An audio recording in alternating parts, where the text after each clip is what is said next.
Salve galera, mais um CuboCast. Eu sou o Luiz Azevedo, aqui ao meu lado Felipe Quaresma. e aqui à nossa frente um convidado super especial, Dr. Arthur. Salve, pessoal. Quem é você na fila do pão? Rapaz. Se apresente.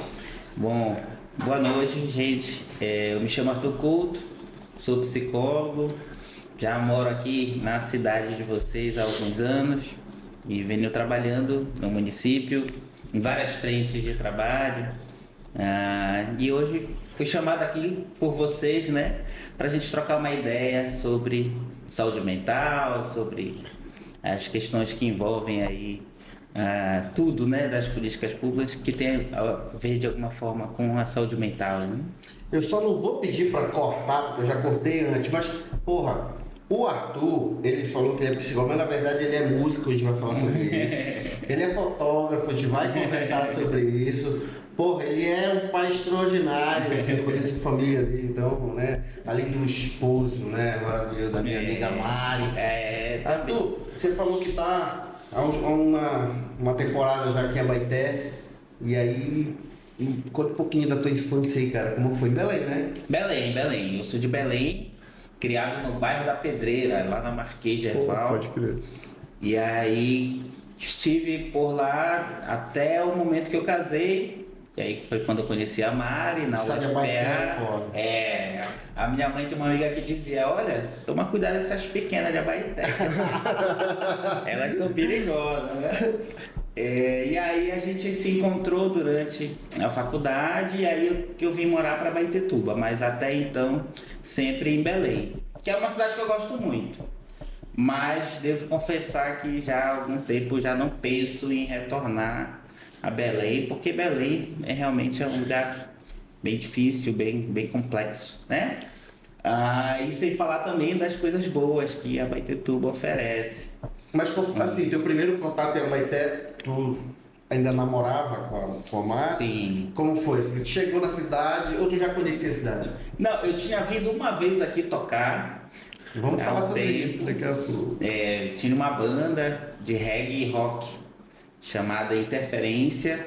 E aí a gente participou de um festival, era tipo um churrasco de uma galera. E a gente veio, agora não lembro aonde foi, faz muitos anos isso. E aí foi assim, de relance, um bate e volta, jogo rápido. E aí eu conheci a Abaetetuba aí. Mas conhecer mesmo, de fato, frequentar foi após o namoro, né? A Mari é de Abaetetuba, a família dela é de Abaetetuba.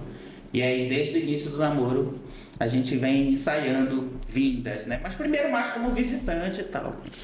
Agora morar mesmo eu já vim em 2016. Mas quando tu chegou aqui, porra, né, Abaetetuba, ela tem assim, a gente tá a 2 horas de Belém, né, mas ela é totalmente diferente das cidades que estão a 2 horas de Belém. Sim. Né? Eu não tô dizendo que é melhor ou pior, é melhor pra caralho, mas... Sim. Mas o que foi, assim, tu olhou, porra, isso aqui é diferente, isso aqui é legal, isso aqui é escroto e tal. Eu acho que a Abaetetuba, ela tem uma coisa interessante, que ela é um município de interior, que não é tão distante, né, de Belém, mas que tem uma vida cultural e uma rede de serviços que se destaca. Isso em todos os âmbitos, né? Tanto na parte do lazer, da cultura, do esporte, do artesanato, quanto a nível das políticas públicas. Por exemplo, a Abaetetuba tem uma rede muito boa de serviços, que claro, precisa ampliar, né? Precisa ser aprimorada, mas é diferente de outros municípios que eu tive a oportunidade de conhecer. Um conhecido meu fala que o serviço de Abaetetuba ele é muito mais caloroso do que de Belém, vamos supor. De Belém tu chega, entra numa fila e fica na fila. Escroto, mano. Fica na fila, ninguém vai falar contigo, perguntar o que é que tu quer, ser bem servido, perguntar. difícil. E isso eu tenho muito orgulho de falar de Abaetetuba. Quando tu chega em algum lugar, lógico, tu vai achar as pessoas que não conseguem, mas tu acha mais pessoas que chegam, pô, posso te ajudar? No que é que eu vou te ajudar? Então eu acho que até o ritmo de Abaeté, comparado a Belém, é bem menor e mais, não seria mais cômodo, não é cômodo, mas é mais confortável da gente ir no lugar, ser bem recebido, ser bem apresentado. Isso aí é uma outra característica também, que é muito perceptível, assim. O acolhimento mesmo, né? Eu lembro muito, por exemplo, o fenômeno da chuva, que Belém, a cidade não para com a chuva, né? Sim. Então, se tá chovendo ou não, isso pouco importa. Se a reunião é 2 horas, tu vai molhado, tu tem que chegar lá. E aqui, quando eu comecei a trabalhar, isso me chamava a atenção, que tudo dá-se um tempo, né? Então tem uma certa calmaria, um certo acolhimento, uma certa compreensão. Não, a maioria das pessoas andam de moto, então se está chovendo a gente vai aguardar as pessoas chegarem, não tem problema. Se for preciso a gente sai mais tarde, mas né, desde que isso seja feito de uma maneira, né, com mais calma, com mais tranquilidade. Isso é um ponto também que eu sinto aqui. E também, assim, a própria questão da mobilidade urbana. Então, como eu morava na Pedreira e me formei no Guamá, né, no campus da Você pegava UFPA. Pedreira Longas, com certeza. Não, era o UFPA Pedreira. Cara, era uma missão, olha, todo santo dia. Eu sempre conto isso. Eu tinha uma aula que começava às 8 horas da manhã. E aí eu tinha que pegar o UFPA Pedreira de até 6h15 da manhã. Daí eu chegava 15 para as 8 horas. Né? Se eu pegasse o UFPA Pedreira de 6h30, eu já chegava 8h30, 9. Pode crer. Porque aí o UFPA Pedreira descia, ainda era Mauriti, a Mauriti ainda subia e descia. E daí, tô me entregando aqui, né? Mas aí ele descia Almirante Barroso, ia pegar Antônio Baena, para depois pegar Isabel Bonifácio. Então ali esse pedaço é tudo engalicado, né? Tudo difícil. Cedo. E aí, para voltar também, o FPA Pedreira de novo, e aí... então assim, resumindo, de 3 a 4 horas por dia de ônibus. Então o primeiro impacto também foi esse, né? Tu levantou o braço, pegou o mototáxi 5 minutos, daqui pra lá, ou se não, ia andando, dependendo do lugar que tu tava, daqui pra lá, de outro lugar tu pega de novo o mototáxi, e bem tranquilo. Né? Tranquilo. Cara, isso é muito... É uma coisa que a gente se acostuma em Belém, sabe? A ficar... horas e horas no dia, todo santo dia. Então assim, tu bota na ponta do lápis por mês, passa dias, né? Sim, sim. Nesse deslocamento. Sim. E isso a gente está falando, não teve um acidente, Sim. o pneu não furou, Não choveu. não choveu. Pra um ônibus já, tem gente que se desloca de Ananindeua, Marituba, que pega 2 ônibus. Claro, isso ainda sou muito privilegiado, né? Da Pedreira para o Guamá, mas tinha colegas que vinham de Castanhal ou de Coraci, né? Outeiro, lugares que, pô, é muito mais tempo, né? Tinha um amigo Nilson que se formou comigo, ele morava no Ananindeua, sempre esqueço o local dele, Ananindeua, uma das cidades de Ananindeua. E eu saía todo dia e voltava a Belém, Baitetuba. Quando eu não podia dormir em Belém, eu ia e voltava a Belém, Baitetuba. Então eu saía de Baitetuba 4h15, chegava em Belém 6 horas, de 6 horas eu conseguia chegar às 7 da noite na faculdade. Ele fazia o mesmo percurso, mano. Ele saía da casa de Ananindeua, 4 horas pra chegar na faculdade de 7, 7h30. Eu falei, não, mano, é muita loucura. Eu venho dormindo no barco, suave.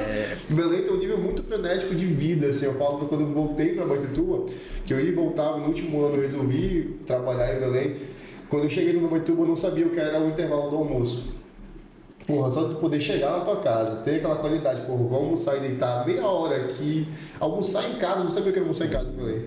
Ei, mas quando tu voltou pra Baité, tu deu esse tilt, porque quando eu voltei, eu não dormia depois do almoço. Sim. Hoje quando eu posso, né, eu dou então tu deita ali, né, e tal, quando eu pego o moleque ali, ou então divide a rede com a patroa ali pra falar do dia, mas pra mim era incabível eu parar. Porque tu era obrigado a parar. Tu é obrigado a parar. Exatamente, tu é obrigado. Porque tu não para, né? Sim. E eu até falei isso no podcast anterior, que é algo cultural, que a gente precisa respeitar. Entendeu? Não Exatamente. adianta você ir de encontro, né? Pra você foi bacana, né? Uma maravilha. Uma maravilha. E assim, Belém também tem uma coisa que tu sai pra guerra. A impressão que eu tinha era assim, né? Essa coisa de tu ficar o dia inteiro fora de casa. Então eu saía, meu irmão, era o desodorante, escova de dente, pasta de dente, um perfume, leva uma camisa, né, ali e tal. E tu sabe que tu vai sair cedo e tu não sabe que horas tu vai voltar, né? Sim. Aqui já Tem isso, tu não sabe que horas tu vai voltar em Belém, cara. É cruel. E assim, aqui já é outra história. Quando eu vim para Baité, eu vim concursado, né? Quando eu vim morar, eu fui aprovado no concurso da Prefeitura de Abaetetuba 2016. E aí eu vim me apresentar e fui lotado no CRAS da Angélica. O CRAS é um dispositivo política de assistência social. Então, esses CRAs, eles estão dentro dos bairros, né? Todo bairro tem um CRAS? A maioria dos bairros tem. São 8 CRAs em Abaetetuba. Então mas tem uns bairros que não tem CRAS, então. Mas acaba que por territórios, né? Sim. Todos eles têm um CRAS de referência. Sim. Tá? Mas dentro do território. Eu acho que o nome é esse mesmo, CRAS de referência. Sim. E aí, quando eu disse assim, nossa, eu tô indo trabalhar na Angélica, e o pessoal dizia assim, caramba, é muito longe. Angélica, meu Deus, pô, vai penar todo dia, né, pra chegar até lá. E eu ficava assim, eu não conhecia, né, digo, pô, deve ser longe, né. E aí o meu sogro foi me levar no primeiro dia, eu nunca me esqueço disso, na motinha, né, na Honda Bis, guerreira. E aí, cara, em 6 minutos eu tava lá. Longe pra quê? Aí eu digo, é aqui. Eu digo, não, tio, não é. Não tem como. 6 minutos. E aí eu fiquei. Isso me marcou muito, assim, a noção da distância, né? Do espaço, Sim. a noção do tempo, como que é diferente. E na verdade, eu acho que essa é a postura correta. Acho que a gente que se acostumou com violência, porque passar 2 horas dentro de um coletivo, né, para ir 2 horas para voltar, né, é muito gostoso poder achar que 6 minutos, 7 minutos é longe, já é um tempo suficiente, porque na verdade a vida não é, né, para tá tão espremida, imprensada, né, nisso. E isso foi uma coisa que me marcou. Então, é uma dessas diferenças que a Abaetetuba tem. Né? Psicologia foi tua primeira opção? Né? Foi, sempre. Como sempre. foi que você se descobriu aí? A minha mãe é psicóloga, Tua né? mãe pica pra caralho. Mamãe é o bicho. Realmente. Marilda Couto, aliás, beijo. Acho que é aqui, né? Benção, mãe. Benção, mãe. Vai foda, mano. Nem sou de benção, né? Mas... E ela mora dessa pra deixa eu ver se... Ela vai assistir isso. Onde que ele pediu? Pior, né? É até gravada, né? Sim, mano. Mas a mamãe é psicóloga, aliás, uma das primeiras psicólogas do estado do Pará. Caralho. Ela é da segunda turma de psicologia da UFPA. E aí ela tem toda uma trajetória na saúde mental do estado, da região norte e hoje inclusive do Brasil. Arthur, então tu vive em 2 mundos, bem dizer, né? Porque, voltando à psicologia, quando a gente trata de psicologia, as pessoas ainda têm ainda como uma... A gente sabe que não é acessível a todos, por isso existem os CRAs, todos os movimentos sociais, mas quem tem condição, daí se dá o luxo de falar que não precisa. Gente, todo mundo precisa, tá em dia, eu tô em dia. Mas tu imagina a época da tua mãe, que é na segunda turma, cara. Então, ou seja, saúde mental daquele dia, daquela época, ela é discursável para ela mesma, quase, bem dizer. Ou para uma próxima turma de psicólogos. Não, era tudo muito complicado. Era tudo mato, né? Como a gente diz, era tudo mato. Teve que começar tudo, assim, trabalho de formiguinha mesmo, né? Para poder levar algum tipo de informação, de acesso. Também. Muitos anos. A psicologia, de modo geral, ela vem há mais de século brigando, né, contra esses movimentos, né, que tentam de alguma maneira menorizar ou diminuir as questões referentes ao sofrimento mental, as questões emocionais, psicológicas, enfim. E aqui no Pará isso se fez muito presente, né? Então a gente tem uma certa história onde ainda lutamos contra esses movimentos. Caramba. Mas para que hoje a gente pudesse estar aqui falando sobre isso e com muita frequência dialogando sobre essas questões, é porque certamente lá atrás a minha mãe e outras várias, né, psicólogas lutaram muito contra isso. A psicologia também, naquele momento, ela era essencialmente feminina. Isso que eu ia pontuar isso, agora. Com certeza a turma dela não teria uma figura masculina. Eu acho que 1 ou 2. Máximo, acho. A minha mãe, que se formou em pedagogia na UFPA, na UEPA, tá lembrado? Ela fala que da turma dela, quando se tratava desse assunto de psicologia, não tinha ninguém na sala, eram só as mulheres. E eram 2 homens por turma na época.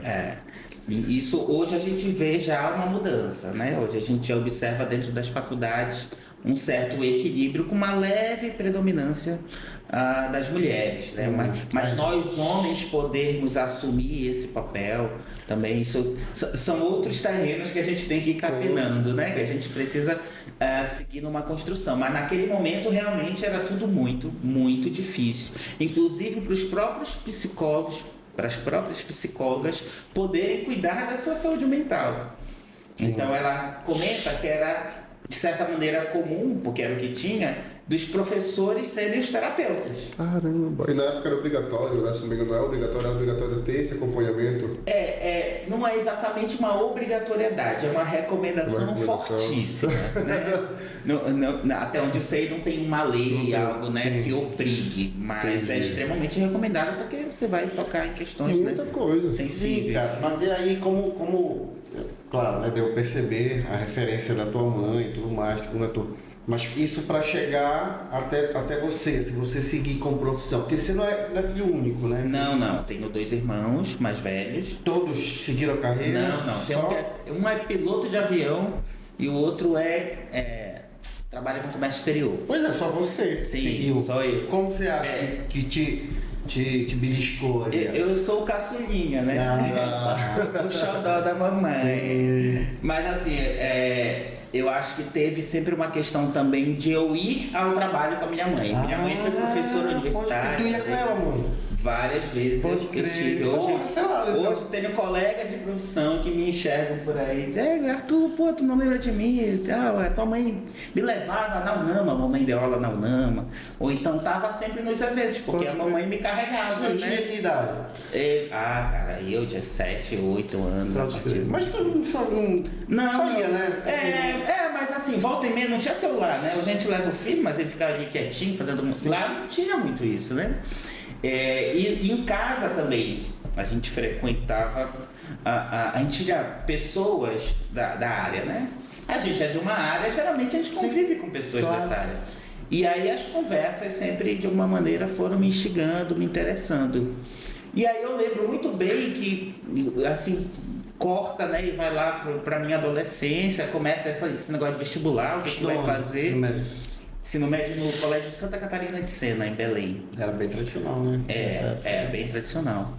E aí começa essa discussão e foi uma coisa que não teve muito o que dialogar. Eu li Freud com 15 anos.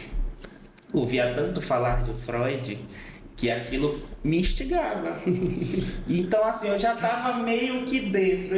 Eu acho que foi uma formação compulsória. Assim. Foi meio que obrigado a ser por mim mesmo. E também, claro, muito pela admiração que eu tenho da minha mãe. Assim, pela a importância dela, pelo trabalho que ela desenvolve, pela pessoa que ela é, né?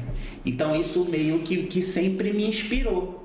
Sempre me instigou. E as pessoas também que a gente convivia, né? Pessoas que eram muito engajadas socialmente, politicamente. Porque tem esse lado também, né? Que a psicologia com a qual eu trabalho, com a qual a gente trabalha, ela não é uma psicologia individualista. Seguiste as mesmas linhas da tua mãe na psicologia? Em certos momentos, sim. Hoje a gente trabalha... Já discutiram muito, né? Já. Toda vez que a gente toma um café... A minha filha, ela perguntava pra mim, né? Disse, papai, por que todo adulto é psicólogo?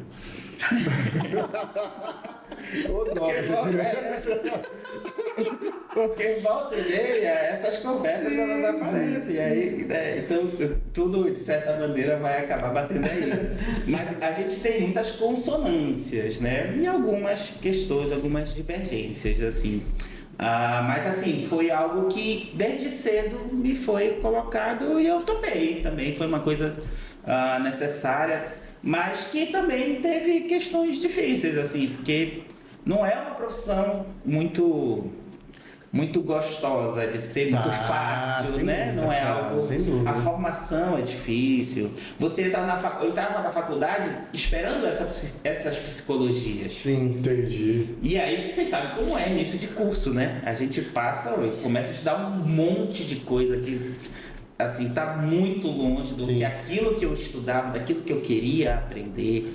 E aí foi difícil, porque tive que aguentar. Ó, teve uma disciplina que eu reprovei 4 vezes. Foi do Ratinho? Foi a do Ratinho, foi. Porque é uma psicologia que eu respeito, tá, gente? Né? É uma tendência grande. Né? Fechar esse parêntese aqui. Mas assim, que eu particularmente não me identifico, né? E aí também, enfim, tive muita dificuldade em lidar com esse tipo de formas de fazer psicologia. E o próprio uso, né, da faculdade, da universidade pública para certos fins que para mim nunca me foram interessantes, e com todo respeito àquelas psicólogas que seguem essas linhas, enfim. Mas no momento aquilo era muito dominante na UFPA. A psicologia da UFPA eu ainda peguei um pouco isso, né? Que era uma psicologia de base experimental. Então eu trabalhava muito com laboratórios, com pesquisa básica em psicologia. E aí eu trabalhava com ratos, né, os ratos novésticos, não sei se ainda tem, mas tinha a escola de primatas, né, então havia ali várias psicologias trabalhando nesse sentido. E aí para lidar com isso foi muito difícil, assim, porque você chega, né, querendo alguma coisa e lá se depara. Mas também foi bom, porque eu tive que aprender um monte de coisa. Pra falar que isso tu queria seguir também, né? Eu tenho 2 convívios, que são as minhas 2 irmãs, a Carla e a Maria, um beijo pra elas, que falam justamente isso. Que quando a Carla se formou, eu perguntei, falei, Luana, por quê? Ela pegou e falou, porque de tudo que eu estudei, uma coisa me encantei. E ela seguiu nessa tendência, de tendência psicológica, para fazer um atendimento especializado em psicologia. E a Maria a mesma coisa. Ela fala que o psicólogo que acaba se enchendo de, não sei como é uma palavra, mas de metodologias para ser aplicada, tem que seguir algum caminho, porque vai ter alguma que não vai gostar, como tu está falando, né? Eu acho que qualquer curso também. Tipo, teve cursos que eu nem passei perto de contabilidade. Eu queria... Áreas, né? Algumas áreas, assim. Algumas áreas que eu não passei porque eu precisava, igual tu, precisava estar ali de como presente e fazer toda a atividade que estava ali, mas que hoje não serve, cara. E hoje eu não aplicaria nem ferrando em nada que eu faço. E Arthur, é muito comum, ou era, eu não sei mais a sério, fulano vai estudar medicina e aí, sei lá, desceu Júnior, assim, né, os médicos são filhos de médicos. Quando você fez psicologia, acontecia isso também? Tinha, sim.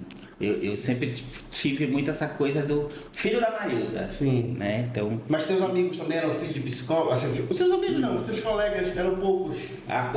Poucos. Geralmente... Conseguiram fugir.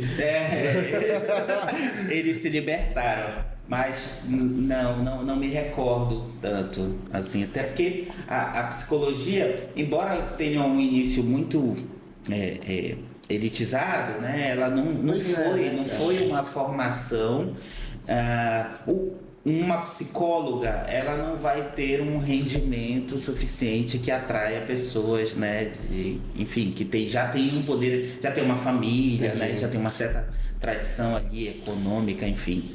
Então, nunca foi muito atrativo para certas pessoas. Então, por exemplo, a psicologia não tem piso salarial. Então, você vê absurdos como a prefeitura de Ananindeua uma vez, eu fui aprovado nesse concurso, mas não assumi o vencimento base de 40 horas semanais para o psicólogo era um salário mínimo. Nossa, cara. E aí, imagina se um filho de um advogado, de um médico, de um juiz, sabe?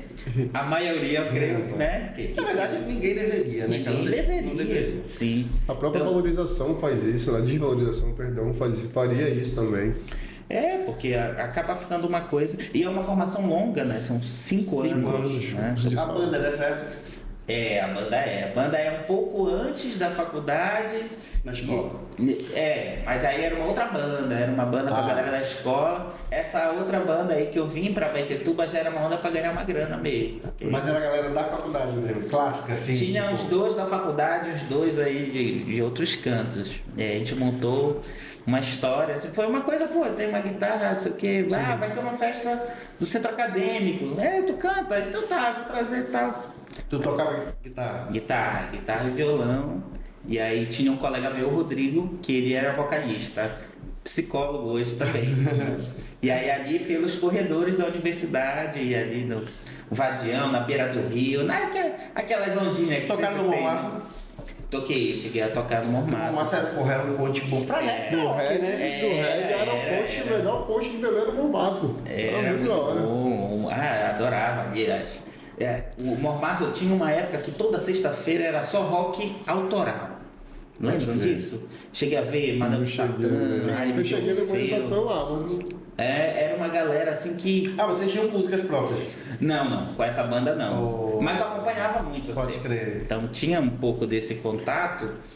E aí a gente tinha uma vida ali no Mormaço. O Mormaço, por um tempo, ele ficou meio sendo um polo atrativo. Era, cara, sensacional. Cara. Era assim, um curso de cultura, realmente. Quem ia pra ali era tudo sangue bom mesmo, sabe? Era muito bacana. E aí a gente chegou a fechar lá todo domingo. Tocava domingo, mas a gente era a primeira banda, aquela banda que... 5 horas da tarde. Eu ia falar de 4 horas da tarde, no pôr do O sol. pessoal tá chegando. O pessoal tá chegando, justamente. Eu devo ter assistido, cara. Não lembro, porque esse horário... O horário do 4h20 era Esse complicado. horário eu ia, porque entrava de graça. E assim, o copão era real, com certeza. Era Serpa Gold. Quem entra de graça já entra muito louco. É doido, meu amigo. Serpa Gold de R$1, vai ganhar na droga pesada. Era barra pesada, amigo.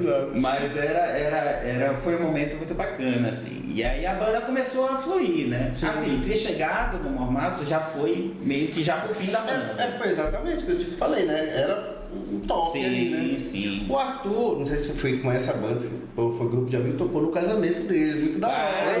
Foi. Teu casamento foi aqui em Abaeté ou Belém? Foi em Abaeté, foi na igreja de Nazaré, fui casado lá. E aí a gente, depois da cerimônia, a gente entrou no carro, deu uma volta no quarteirão pra poder chegar no salão de festa de Nazaré. Na barraca. Na barraca. Quando foi? Tu casou? Pô, fiz uma pergunta bem difícil. Era só bater o tempo da saída da igreja pra volta. Só pra sair do carro. Qual foi o ano? Que eu casei Não na erra, igreja pelo em amor de 2012, foi em julho de 2012. Pode crer. Eu fiquei com a Mari a primeira vez em abril de 2011. E aí em julho de 2012. É bem pertinho, né? Foi bem pertinho. E aí veio uma galera de Belém para tocar também na cerimônia. E aí em determinado momento a Mari e eu subimos ao palco e tal. Ela cantou também e tal. Foi? Teve essa coisa. Foi muito bacana, cara. Embora não seja muito vinculado a igrejas de modo geral, Sim. mas foi uma experiência bacana. É porque a família da Maria ela é bastante, não sei se a palavra é religiosa, Sim, mas é sim. ativa, né? Sim, Eu sou do bairro, a gente recorda. Né? Eles têm uma ligação muito forte, principalmente com a igreja de Nazaré. Nazaré. Né? Então, assim, era uma coisa que a Mari queria muito. E eu também, eu não me oponho. Suave, né? Não tem problema nenhum. Tá ligado? O mais difícil foi botar a roupa, né? Assim, andar de terno, gravata. E é uma parada que eu ia te perguntar, né? Porque a gente se conheceu através da Mari, né? Que é minha amiga. E pode ser coisa só da minha cabeça, mas tu não te encaixava perto dos psicólogos que eu conhecia, entendeu? Que, pô, gente boa, mas tinha que manter um padrão muito social ali, porque senão vai perder credibilidade. O cara não pode te atender porque ele tá com camisa de rock, com um chinelo. E aí, eu não sei como, né? Principalmente vindo da uma infância, né? Com a mãe, ali, sendo psicólogo. Em que momento, assim, isso aconteceu? Ou nunca aconteceu? Não, eu sempre fui esse e sempre... Eu não sei assim aonde e como aconteceu, mas assim, tem algumas experiências que foram marcadores para mim, né? Então assim, ser roqueiro, ser de banda, então sempre ter uma identidade mais voltada, né, pro rock. Sempre gostei muito de andar de preto, eu tinha cabelão, né, usava largadores e tal. E isso volta e meia aparecia. Mas assim, eu acho que assim, quando a gente coloca isso na imagem da pessoa, já tá errado. Sim, claro. Então, já te prejudicou profissionalmente? Já, até hoje. Até hoje certas posturas, certas coisas que eu falo, né, em momentos como em aulas, ou em eventos, palestras, seminários, isso até hoje gera um certo espanto, né? Mas assim, porque o grande O grande lance da nossa profissão é que não é a gente. E aí, quanto menos sou eu, é melhor. Sim. Sabendo que eu nunca vou deixar de ser eu 100%, né? Sempre vai ter algo meu ali. Mas se o meu alargador ele te incomoda, fale sobre isso. Bote fé. Porque também nunca a gente vai ter uma ideia. Eu, por exemplo, eu quando procuro ser atendido, eu já procuro pessoas com quem eu me identifico mais. E aí sempre vai ter gente que vai se identificar, né? Aí tem uma experiência muito legal, que eu trabalhei numa pesquisa da Fiocruz, a gente entrevistou 400 pessoas que usam crack e outros derivados de cocaína em Belém, pessoas em situação de rua. Então a gente ia para cenas de uso e aí identificava as pessoas fazendo uso dessas substâncias. E aí tinha que chegar com essas pessoas, bater um papo, explicar o que era a pesquisa, convidá-las a ir para uma unidade de saúde ou algum ponto de apoio para fazer um questionário e tal, enfim, uma série de questões. E aí, né, nesses contextos, aquelas pessoas elas já olhavam e diziam para mim: tu é maluco, né? Pode crer. Eu sei. Qual é a tua? O que tu quer? Eu tô vendo aqui. Pode gritar. E isso era algo que facilitava, né? Essa postura, carregar esses signos, né, identitários, isso de alguma maneira aproximava certas pessoas. Então, para mim sempre foi muito assim: vai aproximar certas pessoas, né? E vai eventualmente ali afastar outras, mas isso não é algo que a gente tem como evitar. E quando a gente fala de loucura, eu acho que também é mais, conecta mais. Acho que tem um ponto. Como assim? Eu ia chegar a esse ponto. Eu acho que já passei, quando eu percebi que estava procurando um psicólogo, porque infelizmente eu estava mal. A gente só procura quando a gente está mal, quer procurar uma alternativa à parte do que tu já está tratando. Então, quando eu pesquisei, quando eu queria ir, aí na quinta, era uma dor para mim, mas na quinta sessão eu consegui identificar que o cara ou a pessoa que eu estava, consulta, perdão. Consulta, sim, atendimento. O atendimento que eu estava tendo não se identificava com metade do que eu estava falando. Uma coisa é tu identificar com todas as loucuras. Mas uma coisa é eu falar para alguém que está me escutando, não se identificar com nada. E eu demorei muito para encontrar, cara. Acho que eu demorei 7 anos da minha vida para encontrar alguém que não passou pelo que eu passei, mas conseguiu falar assim: beleza, estou entendendo, e a gente vai a partir daqui de um atendimento, como tu falou. Me incomoda o teu largador. Fala porque te incomoda. A gente pode resolver isso aqui numa consulta, num atendimento. Mas é muito difícil esse feeling, mano. Eu acho que é uma profissão que exige muito de vocês, principalmente porque vocês precisam estar atualizados em tudo. Se for para falar de saúde mental, em tudo, até no breve caminhar. Eu já cheguei em psicólogo, me perdoa, se não pode. Antônio, corta qualquer coisa. O psicólogo que falou pra mim assim: tu tá muito estressado, tu tem que parar de trabalhar. Aí eu falei assim: se eu parar de trabalhar, eu não vou ter como te pagar. Eu vou ficar mais fudido ainda.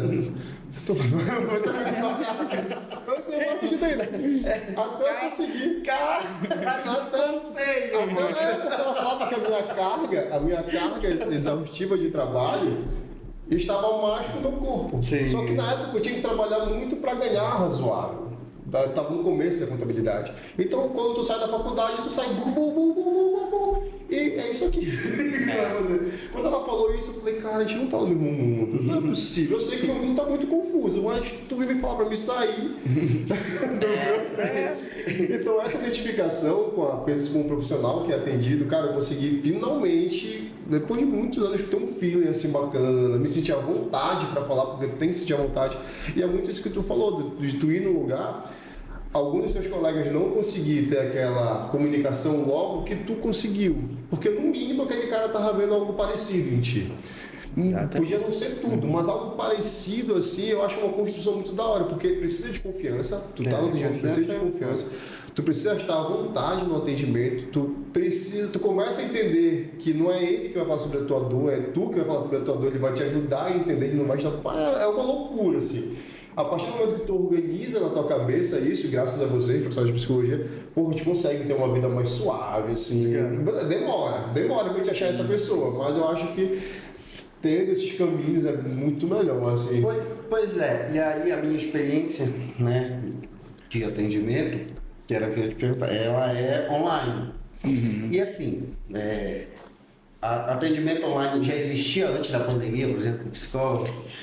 E o que tu acha desse de atendimento online? Porque tu falou da tua experiência, 7 atendimentos. 7 anos já atendi. 7 anos, cara. Mas eu esbarrei, entendeu? E deu match, assim, né? Fudido também. Mas foi legal, muito bacana. Eu fico com medo de indicar. As pessoas chegam, Luiz, pô, tu falou psicólogo, pode me indicar? Aí eu não sei, porque o feijão com arroz que eu como aqui, eu não sei se vai servir pra ti também. Aí eu, assim, sabe, eu não me sinto à vontade. Muitas vezes eu já fiz, ó, faz aqui, conversa e tudo mais. Mas é complicado, né, cara? Assim, vocês estão falando muito de vínculo, né?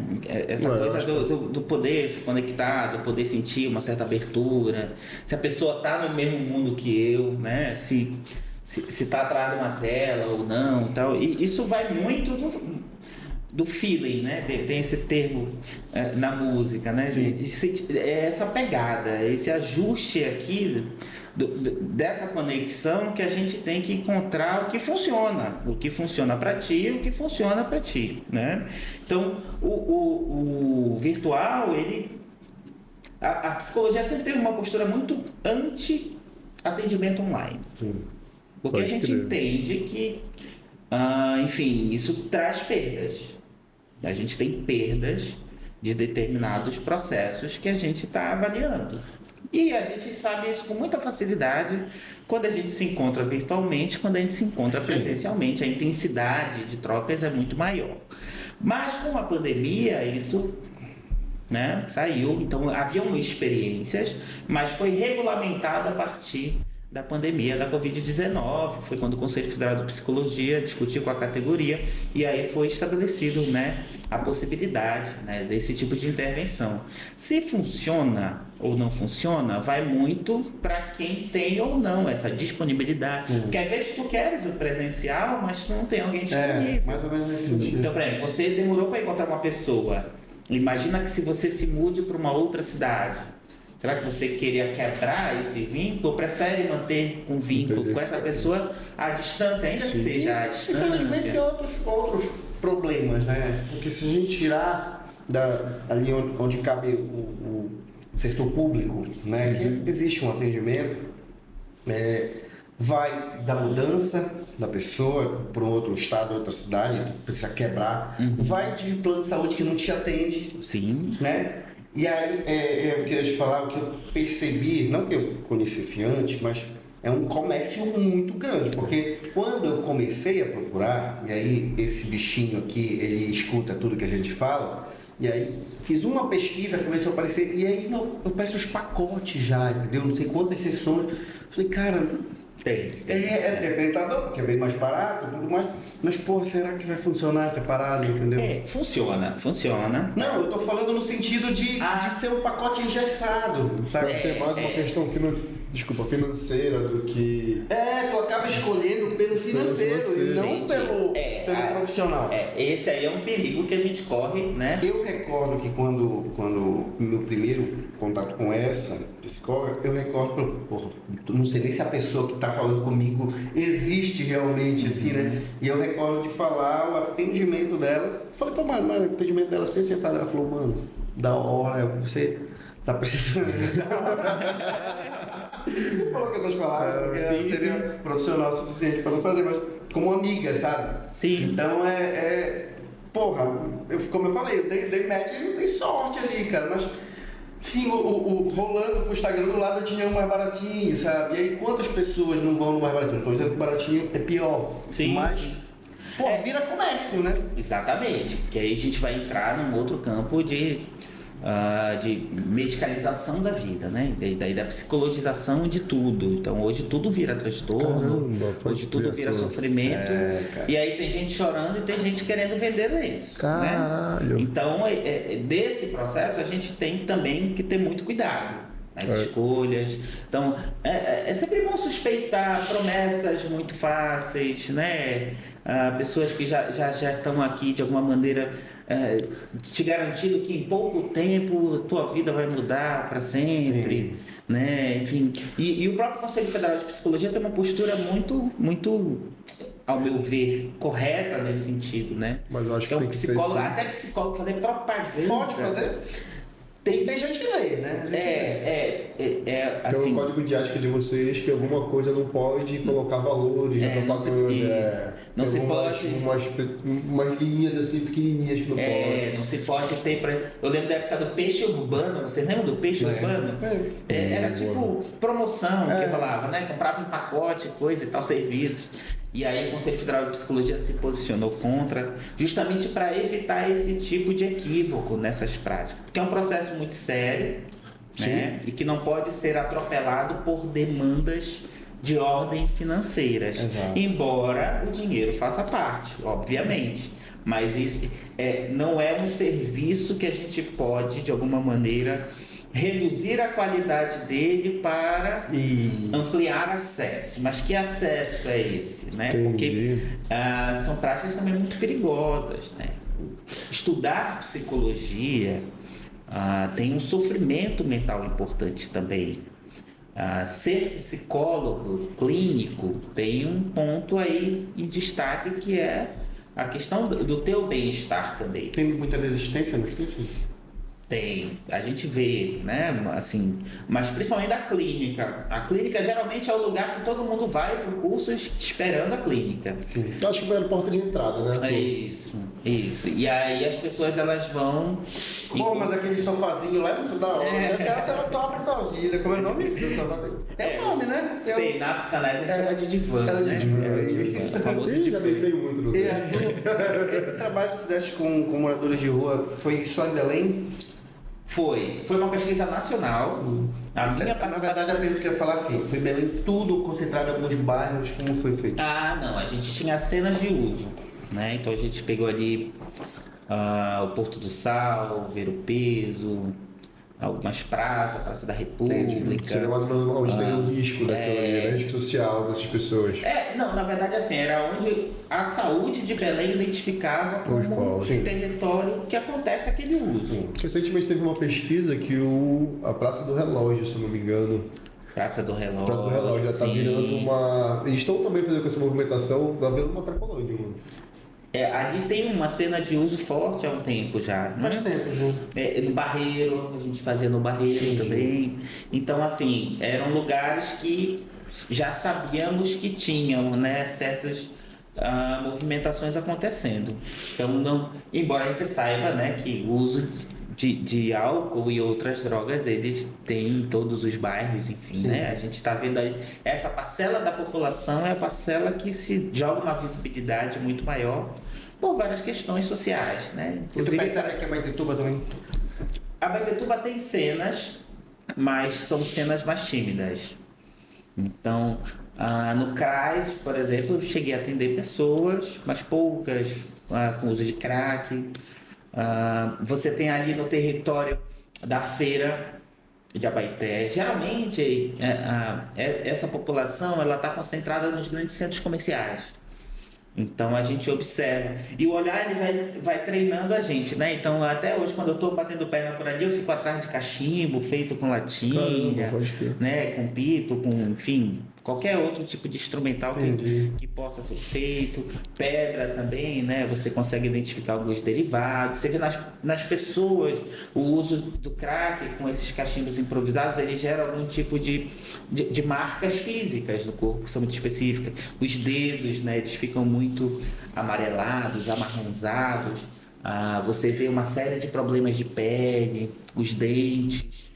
Isso não garante que seja um usuário, mas isso já vai falando, já vai sugerindo, vai dando. Era grande em Belém fazer essa parada? Era. A gente tinha o quê? Umas 12, 13 pessoas, só para pesquisa, né? Então era basicamente isso. Mas a gente contava muito com o apoio da estrutura dos serviços de Belém. Então, por exemplo, quando a gente fazia convocatória das pessoas lá na Praça da República, a gente usava uma unidade de saúde que tinha ali naquela esquina. Não sei se ainda tem, eu acho que agora é o Centro Regional de Saúde de Belém, da CESPA, que funcionava lá. Então a gente contava com o apoio da galera de lá, que eles cediam um espaço pra gente. Então aquela pessoa que a gente fosse, né, contactar ela e ela topasse, a gente levava ela para uma sala, aplicava um questionário e tal, tentava bater um papo ali. Arthur, falando um pouco de território, a gente está falando de Belém, então existiu esse programa todo lá, mas para quem não sabe também, gente, o Arthur foi um dos nossos proponentes no Janeiro Branco, não foi, Arthur? Sim. Em janeiro desse ano já. Sim.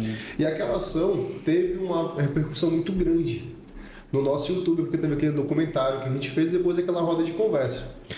E assim, a gente sabe que tu conseguir mão de obra, tanto qualificada quanto disponível, a atender todo o município, não cabe só a parte pública, bem dizer. Eles têm as ferramentas e tudo mais, mas cabe a gente também como cidadão e uma associação, vamos supor não somos uma associação que pensa muito no bem-estar.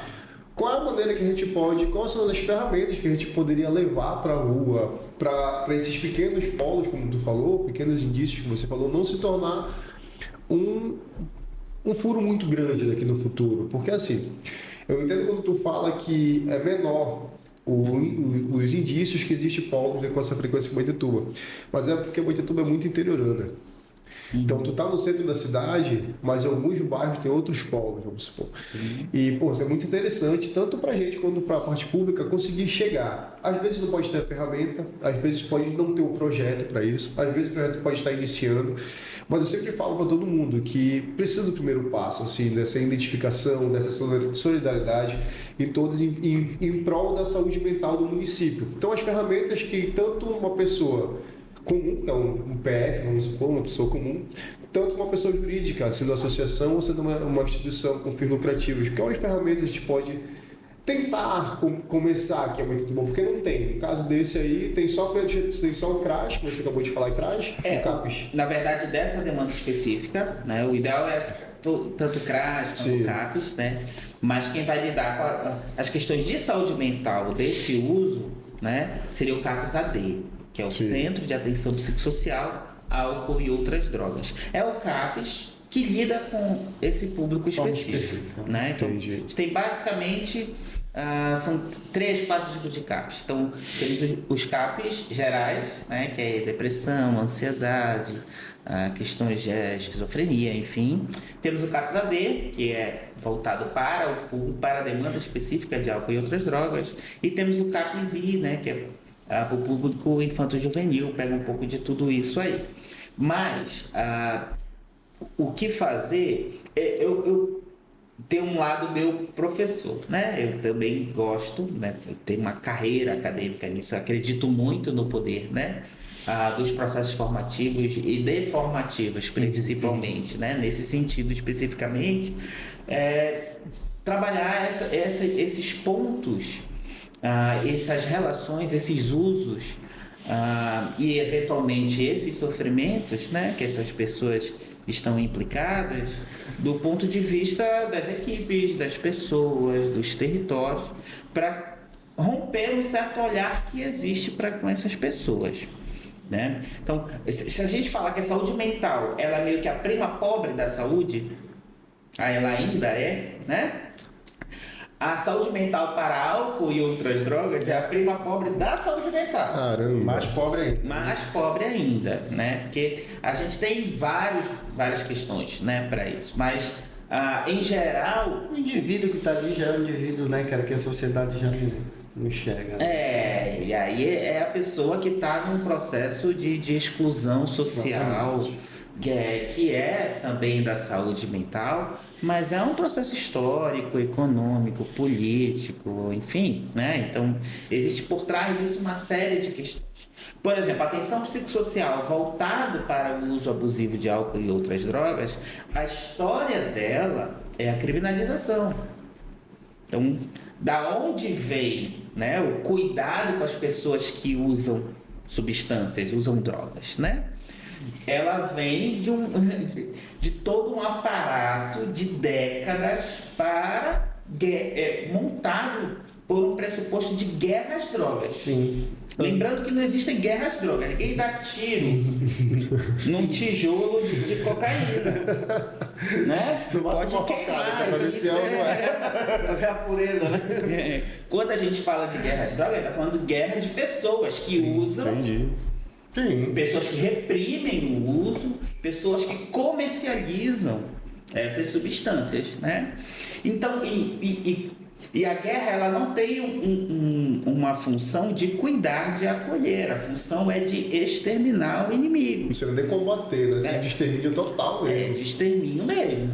Então, até hoje a gente ainda observa certas práticas nesse sentido, né? Então, quando a gente vê, por exemplo, pessoas em situação de rua que usam ou não, porque nem todas as pessoas em situação de rua Exatamente, são sim. usuárias, né? Mas o discurso mais fácil e mais rápido é esse. Chama a polícia, tem que tirar, tem que prender, manda embora, tem que matar, tem que sumir. Né? Ou reduzir a questão do uso de drogas a uma questão moral também. Ele bebe porque ele é fraco, porque ele é vagabundo, porque, né, não quer trabalhar, porque não sei o que, isso aqui e tal. Né? Então, dentro do aturar da droga, né, dentro do cesto onde a gente pensa as questões sobre drogas ainda no Brasil, esses discursos aparecem muito mais. Então, acho que um bom ponto de partida é começar a quebrar essas lógicas, né? E até para repensar outras questões vinculadas às drogas também, né? Porque a gente também é muito hipócrita. O Brasil é o país que mais consome Rivotril no mundo. Eu ia falar sobre Caralho, eu isso. acho que Eu eu ia não fazer esse não comentário. sabia dessa informação, não. De forma legal, provavelmente. Né? Claro, tem uso ilegal, Se efetivamente. de forma legal é o primeiro, se botar no sexto É isso que eu tô todo. falando. É isso que eu tô falando. Se a gente tivesse em segundo e botasse no sexto, ia ser o primeiro. Sim, e claro que eu não estou falando que é a mesma coisa, né? Tomar um Rivotril e fumar crack, Sim. né? Porque assim, eu tenho até medo de falar certas coisas, porque as pessoas elas rapidamente podem entender outras coisas. E não é isso, tá? O que eu estou falando é que vamos falar dos usos de drogas, né? Mas a partir de uma maneira ética, cuidadosa, respeitosa e acolhedora. Porque quando a gente olha para uma pessoa em situação de rua, com um cachimbo, e não é nem um cachimbo, tá, gente? O maior problema hoje de saúde pública no Brasil é o álcool, vinculado a drogas, tá? Dentro de todas as drogas, a gente tem o álcool como o maior problema, né? Então, assim, quando a gente olha para essa pessoa e a trata de um modo, cuida dela de um modo, pressupondo uma inferioridade dela, né? Pressupondo valores enfim, questões que tendem a, em primeiro lugar, despotencializar ela, Sim. afastar ela, quebrar os vínculos com ela, expulsar ela, humilhá-la, enfim, a gente está reproduzindo uma lógica de exclusão. Então, esses olhares que eles precisam começar a serem quebrados, né? Porque a gente faz uso das nossas substâncias também. Né? Isso é um ponto. Eu sou dependente de cafeína. Eu ia comentar sobre isso. Alguma entrevista que eu vi, que uma se vou te falar de tudo que é droga é viciante, pô, se a gente fala do açúcar e do café, é alarmante. E o que mata mais do que açúcar no mundo? Daí é muito complicado. As diabetes, as obesidades, né? As doenças cardiovasculares, enfim. E, de novo, não é a mesma coisa. Sim, tá? sim. Estamos falando entre vícios e tendências neurológicas, basicamente, comparações neurológicas. Caralho! É foda, né? O cara tá colocando todo o vocabulário dele, né? E pra gente tentar compreender Tu também. estudou, mano? Desculpa. Vai fazer?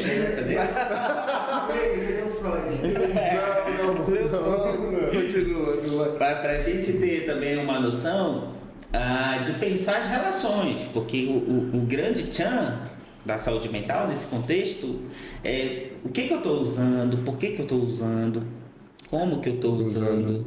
Eu acho né? que o como que eu estou usando é muito visto, assim, pautado, né? Porque vamos supor, vamos colocar aqui o Rivotril e uma bebida alcoólica. Poderíamos colocar qualquer outra coisa nesse contexto aqui. Mas tu toma o Rivotril para te relaxar e para te dormir. Mas é 6 gotinhas. Se tu tomar 2 cervejas, também vai te relaxar. Então, foi comprovado que ela tem aquele efeito um pouquinho, eu posso falar, sonolento, dá aquela cevada em si, ou se não, qualquer outra substância, ela te abaixa um pouco, desacelera. Deprime um pouco. Isso, só que, cara, os caras não entendem. Na minha concepção, quando comecei a entender isso, porque eu já passei por um quadro muito parecido, comecei a entender que não adianta o tanto que eu consumo, mas a forma que eu estou consumindo é muito complicado. É muito complicado. Porque sempre eu vou querer um pouquinho a mais daquilo ali.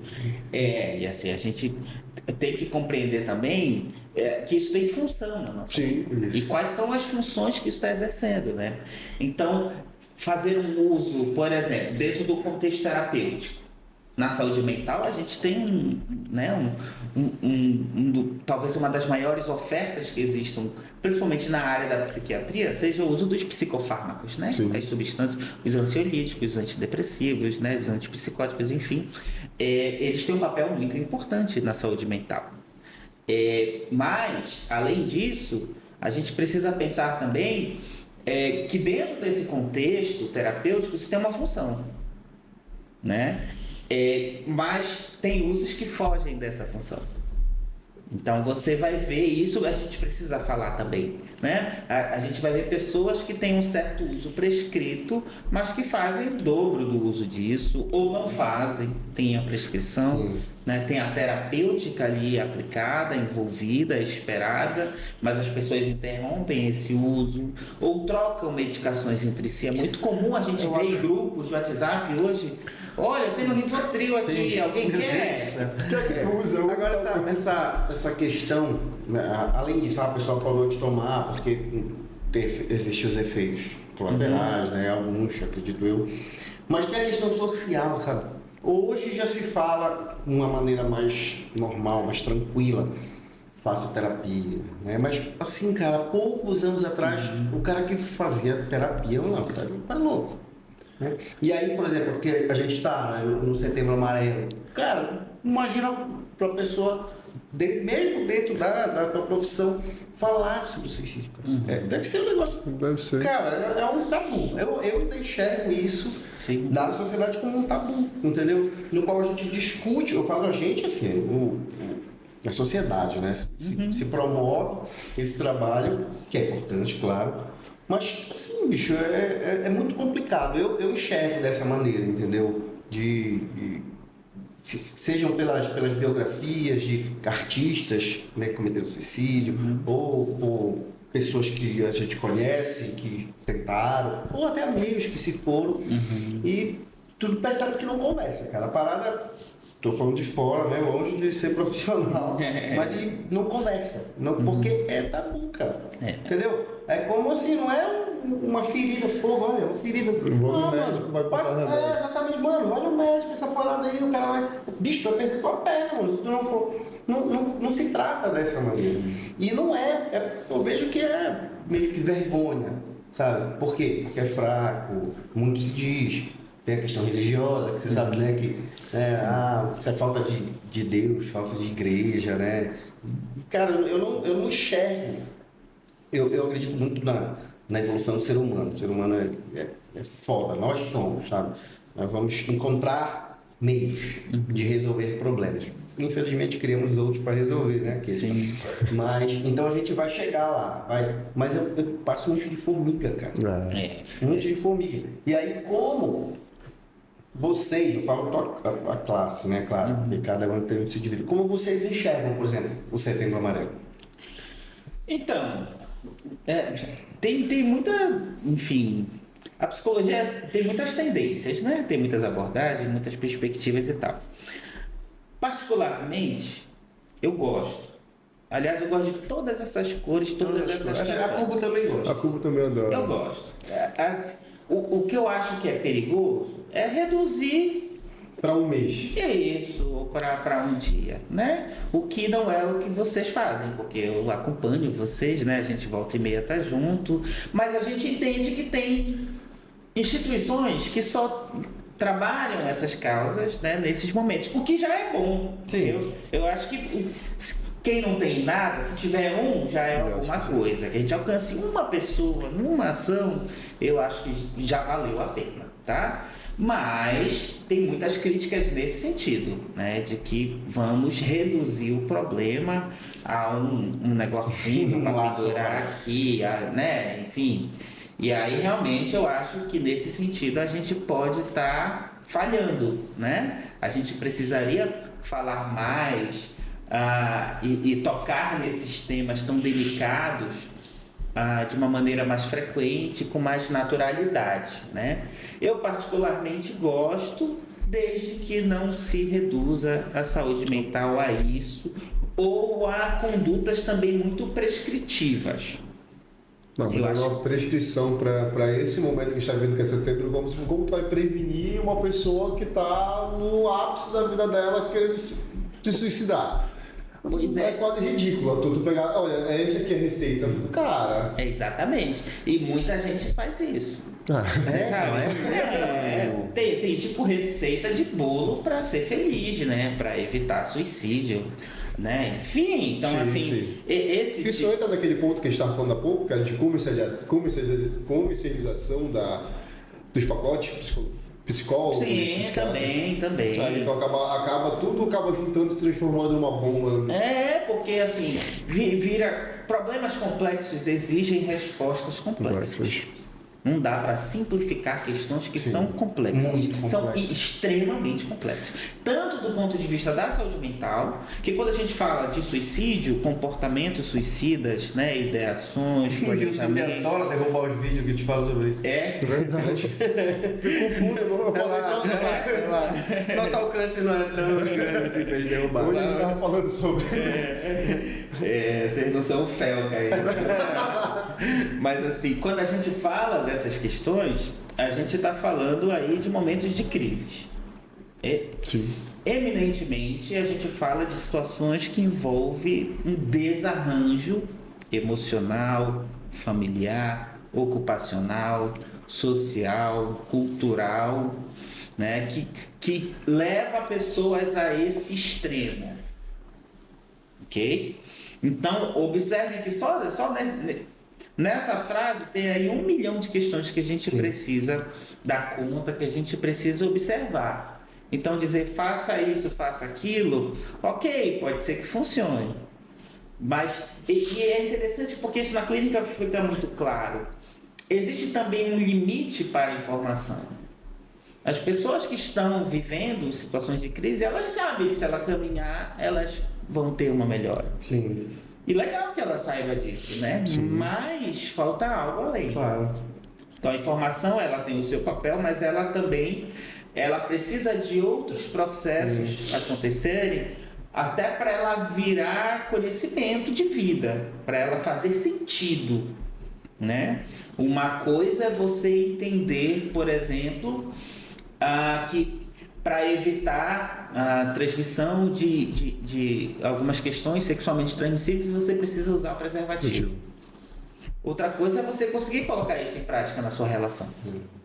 É difícil, porque tem outras coisas além disso que estão acontecendo, né? E na saúde mental não é diferente. Nas questões de suicídio também não são diferentes. Então, o que essas pessoas precisam? De um acolhimento de verdade. Que não é somente uma ação, uma palestra, um folhetinho que vai poder proporcionar. Tem o seu papel? Tem. Mas nesses contextos a gente precisa de mais. Situações de crise exigem intervenções mais fortes, até mais invasivas em determinados momentos. Eu estava no telefone aqui procurando para a próxima pergunta, né? Porque assim, sobre o que tu está falando, sobre invasivo, tudo isso, eu pesquisei aqui no telefone se existia um número, que foi até burrice minha, então peço desculpas, número comprovado de mortes por suicídio. Porque, assim, Arthur, quem pode comprovar que foi um suicídio? Isso a gente levando de uma classe A, uma classe alta, uma média alta, uma média baixa e uma baixa. Porque assim, se a gente for comparar o que é o suicídio, o cara sabia que se ele usasse álcool, tendo alguma doença, ele poderia morrer. Na concepção, com psicologia, seria uma tentativa de suicídio que não estaria nesse número aqui? Veja, essa é a excelente pergunta. Porque assim, comportamentos autolesivos, né? A gente Sim. entra numa outra esfera que está muito próxima ao suicídio. O que a gente determina de suicídio são aquelas condutas com o objetivo, comportamentos, né? Com o objetivo de produzir a morte, né? Com uma certa clareza, um estabelecimento certo dessa finalidade, tá? Sim. Então isso a gente chama de comportamento suicida. Por trás disso nós temos os comportamentos autolesivos. Então são comportamentos que a gente não tem necessariamente a intenção de chegar à morte, né? Por exemplo, você já ouviu falar do cutting, que são as pessoas que promovem pequenos cortes no seu próprio corpo. Essas pessoas, elas não têm a intenção de encerrar a sua vida. Esse comportamento ele se diferencia do suicídio por conta disso. Então, para essas pessoas, elas têm ali algum tipo de sofrimento que elas precisam expressar isso, escolhem a via física, né? O corpo, para simbolizar, para manifestar essa angústia que sentem. Sim. Então, nesse sentido, cabe muito bem o que você falou. Então, até que ponto, quando eu bebo e subo numa moto para pilotar, né? Da estatística vai se falar que é acidente, sofreu um acidente de moto e veio a falecer, basicamente. E aí tem esse limiar do que é o que, ele é bem difícil de chegar. Mas tem situações que está muito claro, né? Então, pessoas que comunicam, né? Que deixam cartas, que deixam relatos, altas intoxicações. Então, pessoa que toma uma certa medicação, mas uma quantidade absurda, faz misturas, enfim. Então, aí realmente a gente consegue quantificar. E aí a gente tem uma média, Felipe, de 35 a 40 suicídios dia no Brasil. Nossa, cara. E aí são dados que têm inclusive aumentado, né? Hoje se discute até se o Setembro Amarelo não tem um papel nisso, né? Porque sempre que a gente gera visibilidade sobre algumas questões, a gente cutuca o vespeiro, né? A gente vai chegar lá e dizer, olha, vamos falar sobre isso, e as pessoas começam a falar sobre isso. Então a notificação de casos, isso começa a aparecer com mais intensidade, né? Mas assim, esse tabu, ele não é só sobre suicídio, ele é sobre a morte e o morrer de modo geral, né?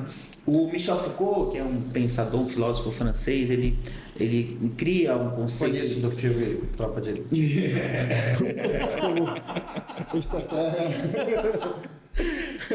Adorei. Ele, em determinado momento, vai criar um conceito chamado biopolítica. Ele vai dizer que a vida se tornou um objeto político e a partir de determinado momento na história, os estados modernos eles começam a fazer de tudo para produzir a vida. O foco dos estados modernos é garantir a vida da população. Isso vai ter um efeito também para o lado da morte. A morte, que era uma moeda de troca dos governos soberanos, né? Virou aula agora já. mas assim, ela vai para um outro lugar. Ela vai para um lugar diferente. Os rituais eles vão mudar e tal. E o papel da morte, o papel social da morte vai mudar. Então, a morte, por muitas das vezes, inclusive o suicídio, ela tinha um outro viés, um viés político, um viés cultural, né? E a partir de determinado momento, com essa virada, a vida ela ganha o destaque. Então, é potencializar a vida. Mas a gente acabou esquecendo a morte, esquecendo entre aspas, né? Mas tudo que a gente fala sobre a morte, sobre o morrer, que envolve também pessoas com cuidados paliativos, por exemplo, né? Pessoas que estão com alguma condição e aí tem alguns meses, anos, né? Uma expectativa de vida um pouco mais pessimista, digamos assim. Mas também pensar nos rituais da morte, de como que a gente quer morrer, qual é o nosso limite de vida também. E, obviamente, o próprio suicídio, né? O suicídio, ele vem com esse estigma muito forte. Em primeiro lugar, porque tem uma dificuldade também de lidar com essa quantidade de sentimento. E aí, sentimentos muito complexos. Né? Porra, e aí, pegando esse gancho, né, cara? Tá há muito tempo falando da sua profissão. A gente leva esse papo aqui que, porra, não é uma vibe bacana, né? Assim, importante, claro, né? Mas não é uma vibe bacana. E aí, mas dentro da tua profissão, no qual, sei lá, 4 horas, tu tá na clínica, depois tu vai falar isso para uma centena de alunos, e tu tá lendo aquilo, né? E de noite tu tem que chegar para brincar com a tua filha, mano, entendeu? Vocês aprendem tipo, na academia isso ou é na vida? Não, é na vida. A clínica, ela meio que é uma segunda faculdade, assim, né? Ela tem muito disso. Mas é difícil, né, cara? Assim... É muito difícil, é muito difícil. A gente vai aprendendo também a lidar de uma certa maneira, né? Mas e é por isso que é tão recomendado que a gente se cuide, Sim. né? Que a gente tenha ali um certo nível de saúde, de cuidado, para poder lidar com essas questões. Mas tem dias que não, tem dias que a gente sofre mesmo, que a gente chora mesmo. Porque isso também é algo legal de pensar. Eu ia né? colocar sobre isso. Um dos primeiras organizações que veio na minha cabeça, essa cabecinha bagunçada, durante esses 7 anos, que na minha cabeça sempre eu tinha que estar bem. Depois do dia de trabalho eu tinha que estar bem, depois do dia eu tinha que estar bem. Quando eu consegui entender que, porra, bicho, eu preciso daquele dia ruim, que pra chegar alguém na minha porta e falar assim, cara, eu não quero falar contigo todo meu dia ruim hoje. Entende? Eu preciso entender o meu espaço ali, o meu limite até onde eu vou, pra poder colocar uma pessoa outro limite, né? Pra gente chegar nesse ponto de ter essa... Como posso fazer? Esse equilíbrio de falar, eu tô bem, eu sou bem, tô bem. Vou chegar em casa, bicho, eu tô mal. E poder sentir mal, né? Poder chorar, poder ter raiva, poder de alguma maneira estar desesperançoso. E nesse sentido, é isso que nos permite uma saúde mental, né? Saúde mental tem muito a ver com fluxo. Eu gosto de pensar num rio que ele flui, ele tem ali a sua dinâmica, ele vai mais para cá e vai mais para lá, às vezes ele enche, às vezes ele seca, né? Enfim, tem mais trânsito, é mais lento, mas em determinado momento algo acontece e a gente tem ali algum impedimento, né? Sei lá, pensar na Amazônia, né? Pensar uma barreira, né? Uma hidrelétrica chega no rio e pá, e ali aquele fluxo, aquilo que fluía, que possibilitava a entrada e saída de afetos, né? Possibilitava viver e não acumular certas questões, isso vai começar a ficar represado, isso vai começar a ficar pesado. Então, aquelas margens que estavam mais bem delimitadas, elas começam a ser invadidas. Talvez aquela floresta que estava ali, ela vai ser alagada, vai perder a sua biodiversidade, a sua riqueza. E aí a gente precisa de uma estrutura cada vez maior para lidar com isso, mas o nível de tensão em cima daquilo vai ser sempre uma cobrança muito alta. Quando tu fala que a situação de fazer as pesquisas e fazer os movimentos no mês do Setembro Amarelo, vem muito isso na minha cabeça. Parece que a organização dos movimentos se planejam todos para fazer em setembro, que é, no caso, o Setembro Amarelo. Mas se a gente for olhar para os dados que o Arthur acabou de falar, 34 pessoas por dia. Então, não é só em setembro que acontece essa situação. Então, trazer essa organização para dentro de um espaço público, para dentro de... Porque, assim, me corrija, Arthur, por favor, se estiver errado. A partir do momento que tu tem uma desorganização mental, neurológica, tu não tem sentido para nada. Tu não sabe o porquê tu tá muito feliz, tu não sabe o porquê tu tá muito irritado, tu não sabe porquê tu não consegue sorrir para ninguém. E a partir do momento que tu consegue ter ferramentas para justamente organizar isso na tua cabeça. Tipo, tu vai começar, pô, eu tô irritado porque aconteceu isso aqui hoje no meu trabalho e eu tenho o direito de estar irritado. Mas acho que as políticas públicas, concluindo, as políticas públicas tem que entrar, não só as políticas públicas, a gente como associação tem que entrar nessa organização, saber o que é uma felicidade, saber o que é uma raiva, saber o que é um momento de frustração na tua vida, que tu vai passar por isso. Eu lembro que meus sobrinhos, eu não deixava eles se frustrarem. Tu quer tal coisa? Toma. A mãe de um deles falou assim, eu vou falar não, eles vão chorar. Mas não é porque eu não quero dar, é porque tu já deu.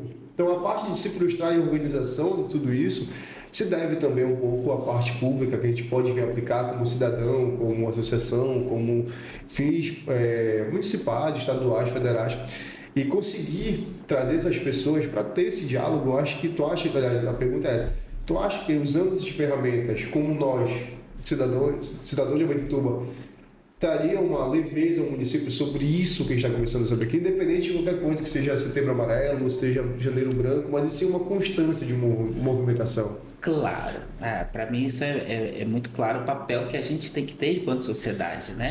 Para lidar com essas questões. E isso desde, por exemplo, da Associação para os Muros de Fora, né? Então, lidar com outras instituições, né? Seja do governo municipal, estadual, federal, enfim, né? Instituições religiosas, associações comerciais, enfim, mas também associação para dentro, né? Então, para pensar o nível das relações que se estabelecem dentro dos grupos, isso também é prevenir suicídio, né? Isso também é garantir saúde mental.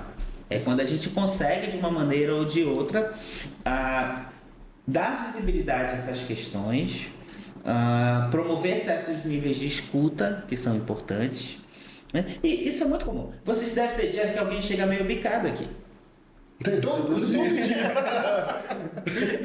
Chega bicado, aconteceu alguma coisa em casa, ou no traslado, ou, enfim, o boleto da outra lá vai vencer, né? Tá meio apertado e tal, enfim, seja lá o que for.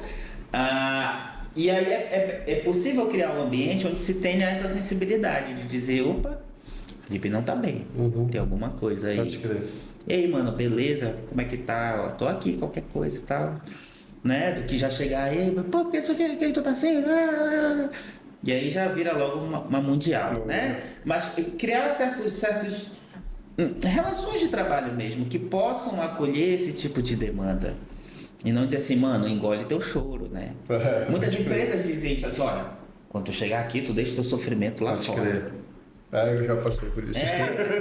Ou então, todo mundo já passou por isso na vida. a ideia é que a gente é Power Ranger, né? Que é bora pra A esquina, truqueira, esquina. Aí agora a gente entra pro trabalho, né? E pronto, meus problemas com a minha esposa, com a minha filha. Nossa, isso aí. A impressão é que dá, que eu observo bastante, é que houve assim meio que uma deturpação nos últimos tempos do que significa ser saudável mentalmente, né? Hoje, para muita gente, ser saudável mentalmente é estar feliz o tempo todo. Então, qualquer coisa que destoe disso, eu preciso de um Rivotril, eu preciso, né? Tá tudo dando errado. E as pessoas pararam de entender que eu vou acordar um dia e não tô afim de fazer nada e tá tudo certo, entendeu? Então, principalmente eu que trabalho, né, com adolescentes, eu percebo muito isso, que a frustração é um sentimento que eu preciso evitar a todo instante. Eu não posso, em hipótese nenhuma, me sentir frustrado porque é um erro, porque, né, então, é uma deturpação assim, do que de fato significa ser saudável, né? E isso é uma imaturidade muito grande. Isso gera pessoas muito imaturas emocionalmente. Porque não conseguem expressar certos afetos. E aí reprime, né? E aí cria aquela represa. Então, se eu não consigo dizer, por exemplo, que eu tô com raiva de alguém porque alguém me fez alguma coisa que eu não gostei, e se isso não sair, né? Isso, se de alguma maneira isso não encontrar alguma válvula de escape, isso vai pesar nessa relação. E quantas e quantas relações a gente já talvez até perdeu por conta de quando tu falou, tava estourando já. Deixa eu falar com o relator. E aí depois tu faz assim, cara, foi isso aqui, foi um dia que ele não me deu bom dia, mas eu fiquei matutando esse negócio aqui. E eu carreguei tanto tempo isso, né? E aí quando veio, quebrou tudo, né? Que é a crise. Sim, que é a crise. Ideia da crise em saúde mental é isso. O que um comportamento suicida traz à tona? Acho que essa a maior represa crise, né? estoura. Entendeu? A maior crise seria esse ponto. Então, para uma pessoa. Sim. É um dos mais extremos, né? E aí eu lembro muito do Goku com a Genkidama, né? Pegar um pouco aí. Tá, meu, se eu levantar minha mão aqui. E aí é exatamente esse acúmulo que se faz e que exige que fique horas ali. Isso fala de horas de sofrimento, de várias e várias experiências que foram acontecendo, que o sujeito ele vai acumulando, e quanto mais se acumula, mais poder de destruição aquilo ali vai gerar. E a ideia é justamente o oposto. É criar possibilidades para que esse acúmulo ele não aconteça. Para que esse rio ele flua novamente. Sim. Ele encontre. Né? E aí entra as várias estratégias. Caminhar é uma forma. Né? Tem uma imagem que eu sempre gosto. Pensa assim, o sofrimento como uma saca de farinha de 20 quilos, 50 quilos na tua costa. E aí você de repente tem uma religiosidade, uma espiritualidade, né? Você consagra, né, alguma coisa, alguém, enfim, seja qual for, você se manifesta dessa maneira e isso gera um pequeno furo nessa saca. Ah, mas aí eu vou para academia, vou pro jiu-jitsu, hoje eu não tô bem, meu irmão, hoje eu vou rolar e vai ser pesado e aí é mais um furo ali, né? Então eu vou tendo, cara, eu vou ver preciso ouvir uma música, preciso relaxar agora. E aí a gente vai produzindo uma série de furos e isso todo mundo pode fazer. Sim. Né? De uma maneira respeitosa, empática, sem julgar, acolhedora, né? E é o nosso grande desafio. E aí é claro que nas situações de crise só isso não vão dar conta. A depender da crise, a gente interna até contra a vontade da pessoa. Claro que aqui, gente, queria destacar isso. Esse é o último do último caso. Sim. Tudo bem? Para que isso aconteça, a gente tem que tentar de tudo antes. Tem que ter uma rede de apoio também bem significativa, né, Arthur? Pra chegar a esse ponto, como tu falou, pra alguma pessoa, tipo, tá eu e o Luiz pegar e, mano, vou dar uma furada aqui lá e... Mano, eu vou tirar agora essa porra.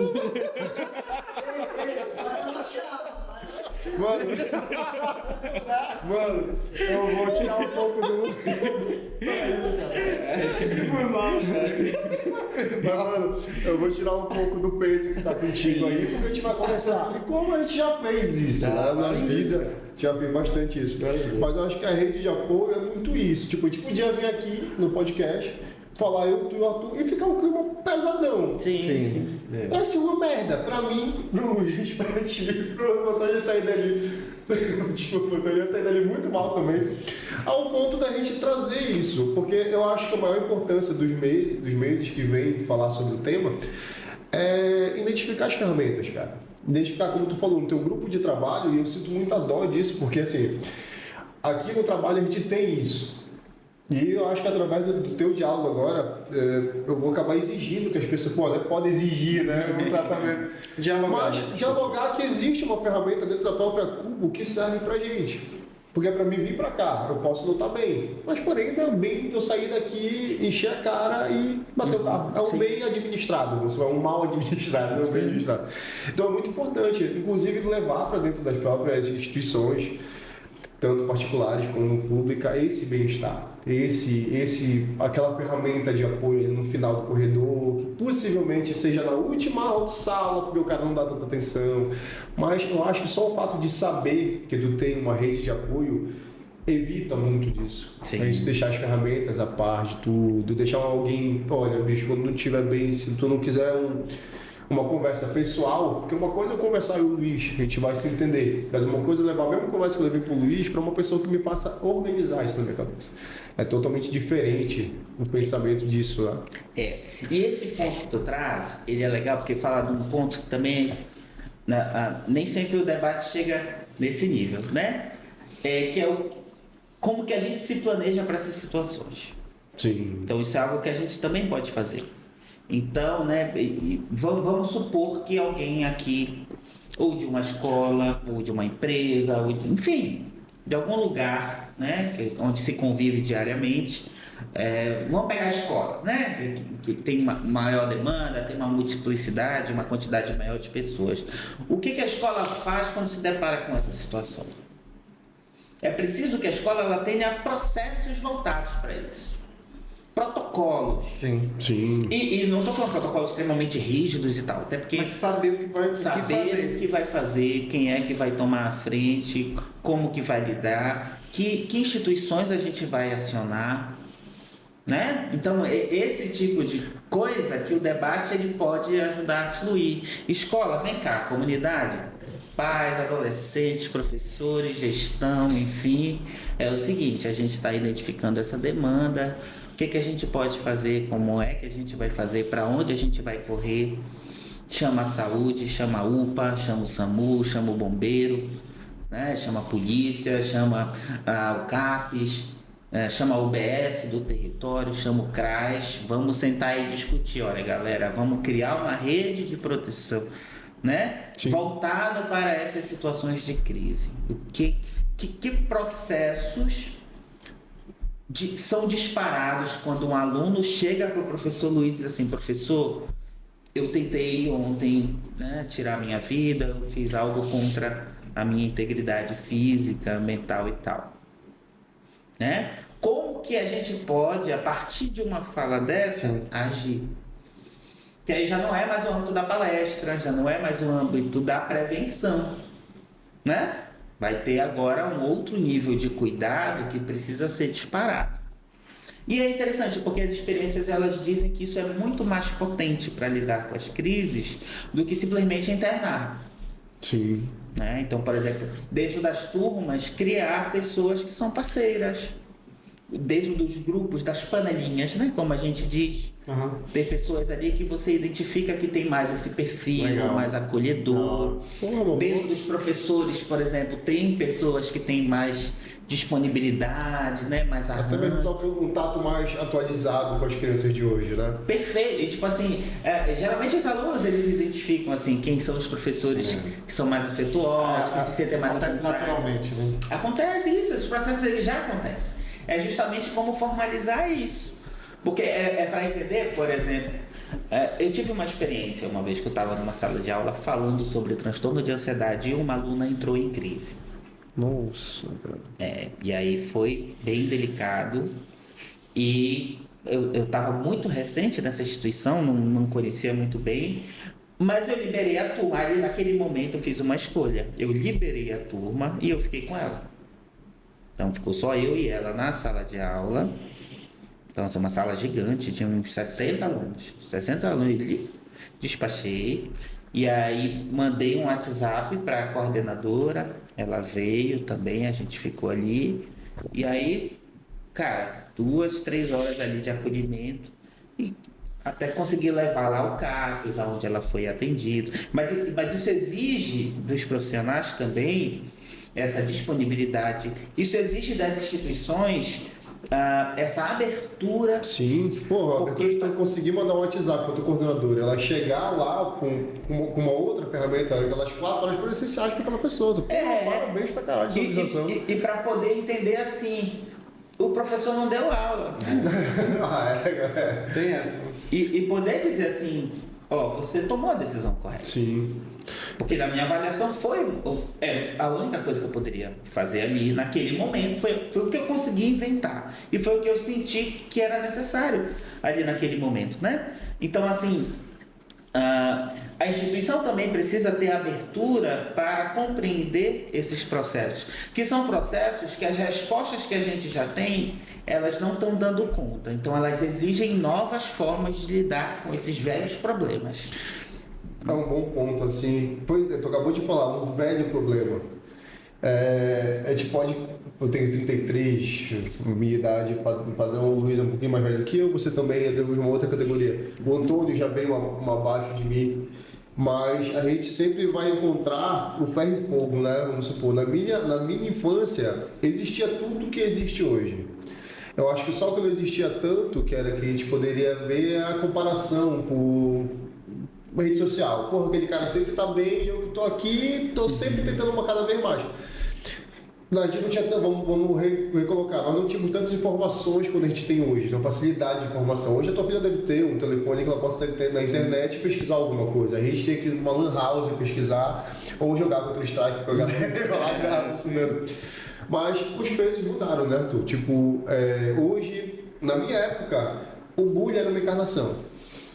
Então, quando tu ia pegando raiva, ou quando a gente falava na nossa época, corda, tu acabava agredindo fisicamente uma pessoa, e isso é só um exemplo de todas as tendências neurológicas que naquela época poderia ter. Hoje existem as mesmas tendências, os mesmos atos físicos e psicológicos. E hoje eu tô, graças a Deus, para quando uma professora chega e fala assim, porra, isso é errado, cara. Não, até ela evita uma ferida no aluno muito da hora, cara. Você pode levar dele sair da escola e dar uma cadeirada no amigo dele. Por quê? Porque foi isso aqui, foi chamar ele, vou dar um exemplo de preto, vamos supor. Entendeu? Então, porra, eu acho que as ferramentas, assim como a tecnologia veio quebrando muito nosso ferro e fogo da nossa época, porque não existia separado. Então, nós tínhamos a psicóloga, não era psicóloga, era a coordenadora pedagógica que nós tínhamos, mas para ela sempre era uma brincadeira a mais. E eu lembro desse a mais, aquele saco de farinha enchendo depois de esvaziar de uma vez. Mas eu acho muito da hora, a profissão de vocês hoje está muito atualizada, cara. Eu acho que a atualização de tratar com uma criança, com um pré-adolescente, com uma criança com alguma coisa, Uma condição, diagnóstico que não era percebida anos atrás, ser agora.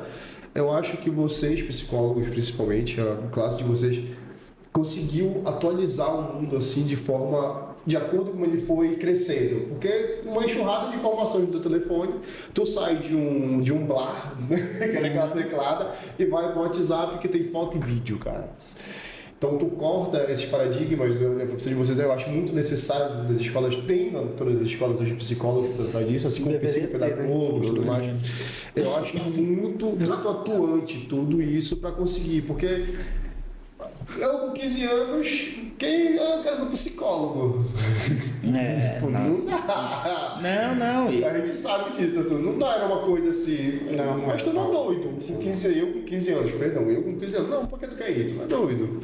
A gente ainda tem um resquício disso, mas isso tem mudado bastante, né? Mas você trouxe um ponto que é muito interessante, que é assim, o bullying, né? Como que a violência, de uma certa maneira, ela mudou. É porque naquele momento, naquela época, e eu também passei por isso, tá, gente?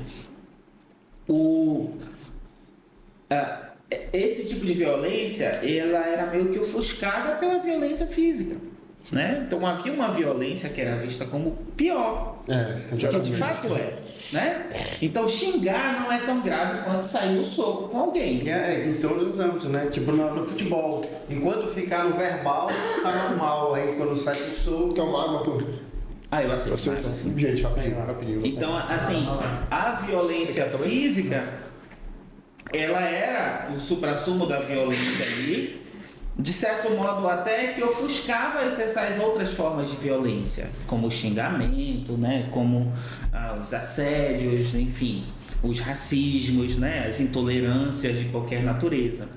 E isso também se traduzia no próprio sistema de ensino, porque não há muitos anos atrás, as próprias educadoras também faziam violência física, né? Então a gente veio do contexto educacional onde a palmatória era algo cotidiano.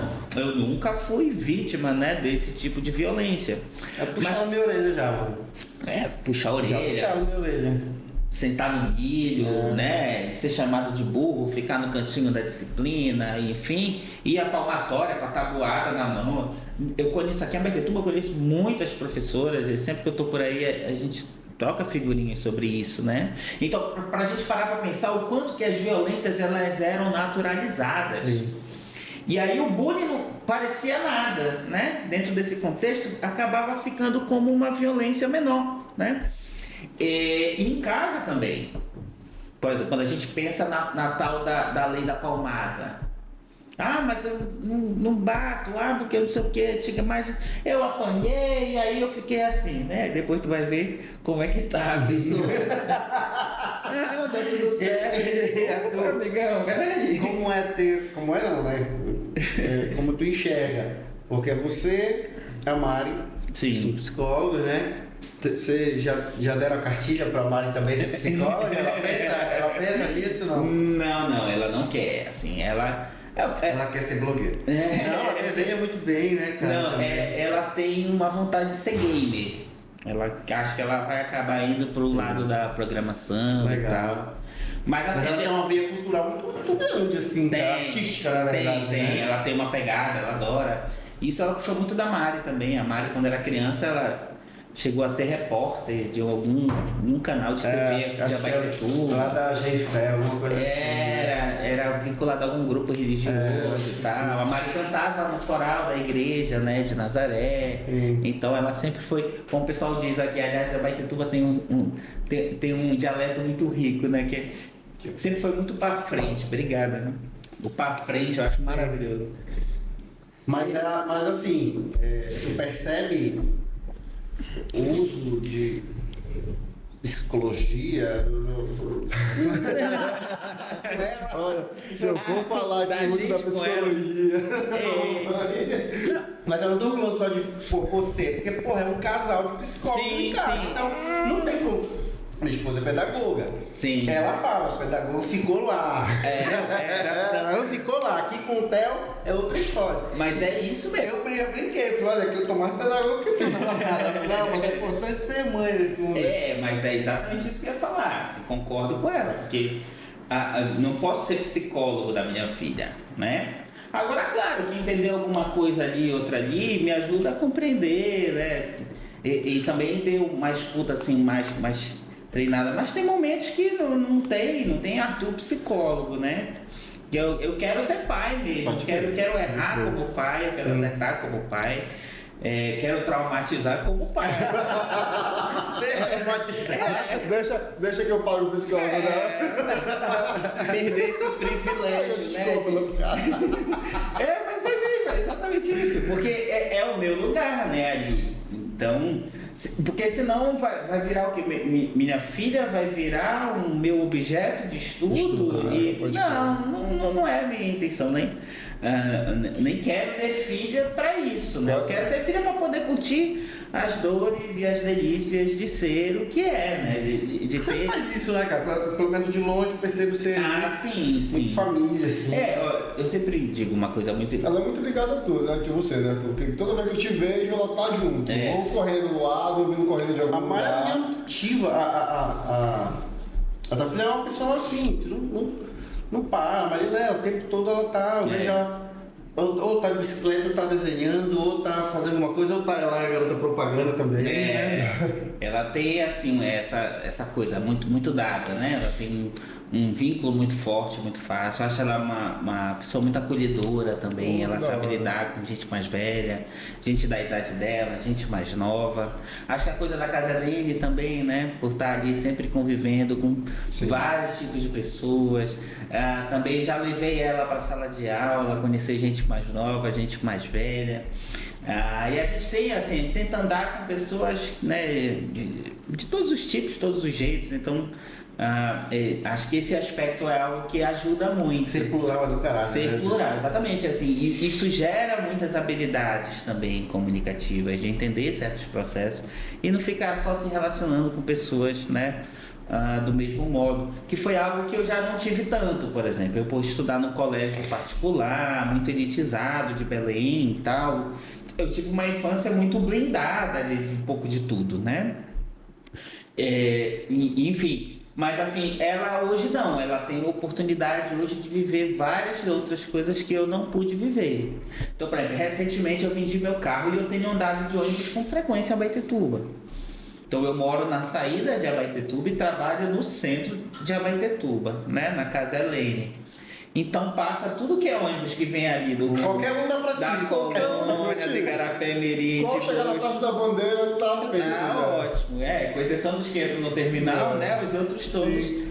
E a Maria vai comigo. Pode crer. E vai, tem que ir, entendeu? Então, assim, e sempre, em todo tipo de trabalho que a gente faz, a gente tenta trazer isso, tenta mostrar essas questões, né? Então, eu acho que isso tem um quê de psicólogo aí também, mas também de ser humano e de mostrar o que é a vida, né, cara? Porque a vida, ela fica muito presa a essas coisas. A gente cria a ideia que a gente tem que ter certas bolhas, né, para proteger, né, enfim, inimigos e tal. E na verdade não, é justamente essa diversidade, essa pluralidade de contatos, de experiências que precisam aparecer. As crianças, elas têm que estar nos lugares onde a gente está. Claro que em determinados ambientes não, né? Enfim, respeitando a sua idade. Mas ela tem que frequentar os ambientes que os adultos frequentam, elas têm que discutir as coisas que a gente discute. Na Fiocruz agora, do Amazonas, que eu estou vinculado, faço parte de um projeto lá de ensino e pesquisa. A gente está pensando agora no congresso, o professor Alcindo Ferla, né, estava comentando isso com a gente, que nos congressos de saúde que se faz pela Rede Unida, por exemplo, eles querem fazer agora os congressinhos. Para que nós, profissionais de saúde, a gente vai, tem a nossa programação e leva os nossos filhos para discutir questão de saúde mental, suicídio, claro, com uma outra programação, outras metodologias e tal, mas assim, para que eles também possam fazer parte desse debate social e discutir questões que precisam ser discutidas e que é importante que se discuta desde muito cedo, respeitando, né, somente ali o momento do desenvolvimento. Eu falei que é a passos de formiga, assim, mas é assim, entendeu? É uma nova geração que... Galera, meu diretor já tá me olhando meio bravo ali. A gente tem uma pergunta rapidão. Porra, mano. Ele falou, o Arthur falou ainda há pouco sobre essa questão de que ele teve o caso, né, na sala de aula com a aluna, mas tipo assim, obviamente ser psicólogo te dá toda uma bagagem para enfrentar, né, para lidar com esse tipo de situação.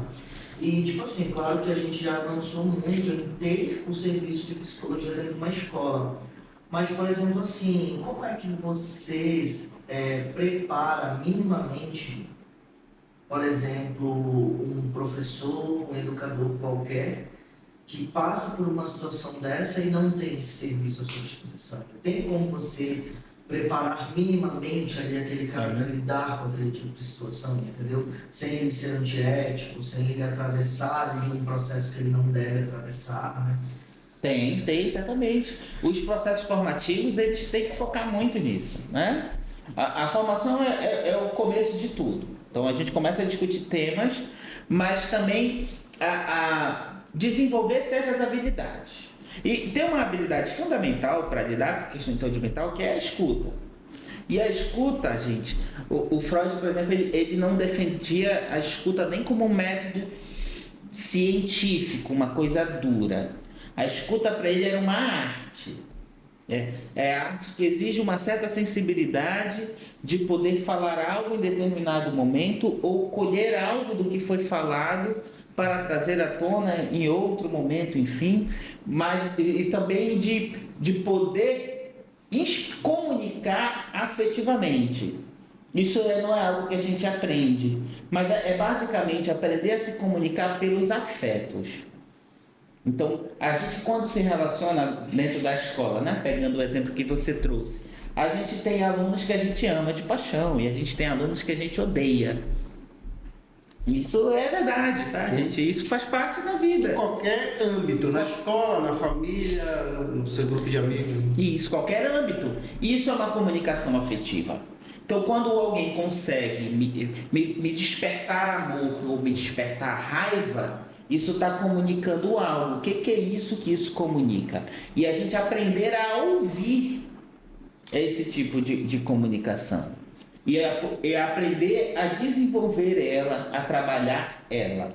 E aí a gente vai ter perfis. Vamos ter pessoas que vão ter uma habilidade muito reduzida, baixa tolerância para lidar com essas questões, né? Mas a gente vai encontrar nas escolas pessoas que têm, né, uma potência ali a ser desenvolvida, a ser trabalhada. Mas assim, a minha sugestão é sempre o processo formativo para identificar essas pessoas e entender algumas questões, né? Como você falou, esses limites éticos de até onde ir, o que fazer e tal. Mas a partir disso é o exercício prático da escuta.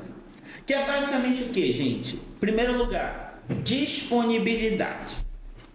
Escutar exige disponibilidade. Eu estar ali, né, o mais plenamente possível para outra pessoa. E a gente sente quando alguém está disponível ou não. Isso é algo interessante de pontuar, né?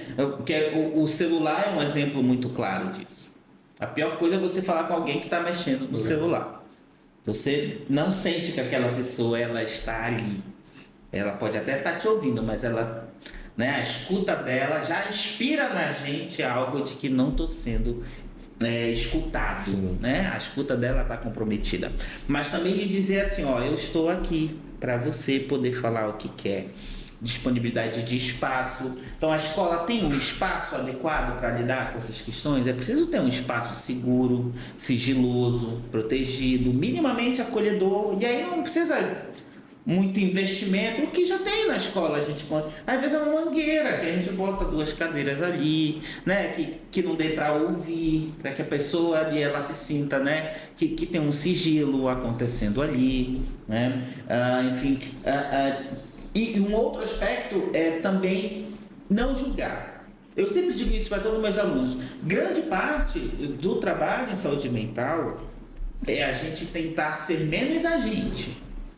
A gente entender que não é sobre a gente. É a gente entender que é sobre o outro. É o processo do outro. É a vida do outro. Então, é o trauma que o outro tem. É o sofrimento que o outro tem. É o que ele está sentindo e o que ele vai fazer para lidar com isso que ele está sentindo. Então veja, não sou eu que vou sair de um momento como esse, né, debaixo de uma mangueira e que vou dizer, olha, tu vai fazer isso, isso, isso. Quem diz isso é a nossa mãe, nossa esposa, nosso amigo. Né? A gente não dá pitaco na vida de ninguém. Né? Não é essa a ideia. A não ser em momentos muito específicos. Tudo bem? Mas desse nível de acolhimento, não. É colocar o outro para se escutar, para falar. E para tentar compreender o que está acontecendo com ele. Né? E é ele que vai fazer isso. Então, quando eu coloco o meu julgamento, quando eu coloco o que eu acho que tu tens que fazer, como tu deves agir, o que tu deves sentir, eu já estou, às vezes, até sendo violento. Hoje a gente fala muito sobre colonialismo, né? Isso é uma forma de colonizar a outra pessoa. Totalmente vulnerável. Chegar e dizer assim, olha, tu tem que viver assim, pronto. Não é isso. Aquela pessoa ela tem que parar, tem que refletir, tem que analisar o que ela está sentindo. Aquela comunidade precisa aprender a lidar com as questões que estão aparecendo lá. Não sou eu, da minha realidade, que devo chegar e impor uma forma de lidar com os teus problemas. Isso, de certa maneira, é uma violência. Né? Então, observe que o eu ele tem um papel muito inferior ao outro. E fazer isso não é fácil. Né? Pense, por exemplo, eu sou uma pessoa extremamente religiosa que detesta o aborto e vou trabalhar na UPA e de repente eu chego lá e chega uma pessoa com aborto induzido. Como é que eu lido com isso? Né? Porque a porrada vem, eventualmente vem. Com certeza. E aí os dados de violência obstétrica, né, de violência no cuidado em saúde, eles estão aparecendo muito, porque a gente está sempre focado no que a gente acha que é o certo. E isso na saúde mental, isso não faz muito sentido. Né? Por isso que a gente internou muito. Por que não existia autismo há pouco tempo atrás, né? Há décadas atrás? Né? Porque pra gente... aquelas crianças, aqueles adolescentes tinham que se comportar de uma certa maneira. Se não se comportassem, eles tinham que ser internados. Pronto, acabou. É isso. E aí senta a medicação. E aquela existência singular, ela deixa de existir. Ou vai existir sob uma medicalização intensiva. Vai ser uma imposição sobre aquela pessoa, basicamente. Uma imposição sobre aquela pessoa. E por isso que a questão da relação ela é importante, do vínculo ela é importante. Porque tem um limite ético. O limite ético é esse. É até onde eu vou. Em determinados contextos eu tenho que quebrar sigilo, por exemplo. E isso eu comunico. Isso precisa ser comunicado. No início da aliança terapêutica, isso tem que ser dito. Olha, aqui é um espaço seguro, né? É o seu direito, o sigilo absoluto. É o meu dever ser sigiloso, tá? Eu posso ser penalizado por isso, né? Mas tem duas condições aonde eu sou obrigado a abrir mão do meu sigilo, que é justamente a questão de fazer algo contra si ou contra outra pessoa. Aí eu não tenho como, eu preciso abrir. E esse limite, esse limiar é uma questão delicada, é uma questão complicada. Porque nem sempre ele é tão claro, ele é tão óbvio. Mas de todo modo é sempre fazer um exercício de colocar-se mais pelo outro do que pela gente. E essa é uma desconstrução interessante no momento onde todo mundo quer ser tudo, e todo mundo tem que estar bem, todo mundo tem que estar lindo, todo mundo tem que estar, né, buscando ter cada vez mais, projetar cada vez mais a si. E aí eu não recomendo a psicologia como caminho, porque a psicologia é um trabalho na surdina. É algo que a gente não tem que ter muito destaque, essa coisa, né? Sim. Pelo menos nessas áreas, né? Tem psicologias mais, né? Que não lidam com essas questões mais diretamente. Mas o nosso trabalho, ele deve ser... É prudente que seja um trabalho mais silencioso, mais de bastidores, do que tá... Né? De evidência, no caso que eu falei, evidência na pessoa, né, Arthur? Exatamente. E assim, e mesmo na relação com a pessoa, quem vai subir no palco é ela. Essa que é a ideia. O palco é dela. A gente tá aqui. E a gente pode aplaudir, a gente pode chorar, também são mitos, né? Que a gente não pode, porque a gente sente, a gente cria alianças muito fortes, né? Mas claro, é sobre o outro, não é só sobre eu. Então, produzir essas escutas, elas têm essa potência. Até porque, vê só, gente, a gente não tem muitos espaços para fazer isso. Então, a terapia, ela é uma oferta desse espaço, desse momento. Muito da hora, mano. Tu chegar ali por meia hora, eu vou falar, mano. Meia hora... sou eu aqui na parada, entendeu? Vai ter uma pessoa ali concentrada em me escutar. Isso é muito melhor. Não vai te julgar, vai te dar, vai te apontar cada coisa, mas te apontar, não te induzir aí naquele caminho. E assim, tem uma coisa da fala, que a fala, ela possibilita a gente acessar coisas que a gente nem sabia que tinha. Eu tenho um cara de gavetinha ainda, mano. A fala, ela tá muito próxima da criatividade, da memória. Sim. Então, você começa a falar, é muito interessante você ver uma pessoa em processo de escuta, que ela começa a falar, ela começa a resgatar, ela vai criando conexões e tarará, tarará, tarará, tarará.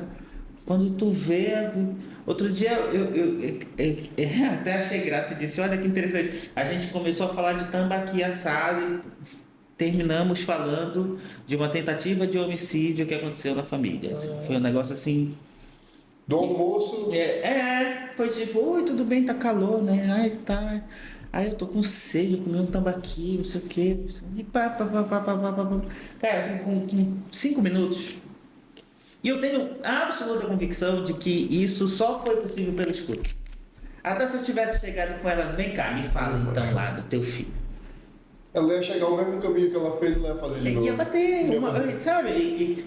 E é esse processo que é o interessante, porque isso só acontece quando tem escuta. E assim, tu tá falando de um âmbito profissional. Mas ó, eu pelo menos Deus também pode falar do âmbito de quem usa as ferramentas. Cara, é isso. Tem uma hora que instala assim e caralho, foi isso que aconteceu. É muito, mano. Ou tipo assim, porra, era isso que eu tava fazendo todo esse tempo e eu não conseguia enxergar. Porque como tu fala, se eu sou o cara que vai à frente e vocês vão ser a base, como tu falou, né? Vão estar atrás, vão estar nos bastidores, eu sou o cara que tem ido à frente do palco, porra, eu tenho que entender porque eu tô ali. Assim também como eu tenho que entender o percurso que eu demorei para chegar ali, entendeu? E, porra, e ter uma base, assim, eu falo por mim, pessoalmente, é maravilhosa, cara. Um abraço, meu psicólogo.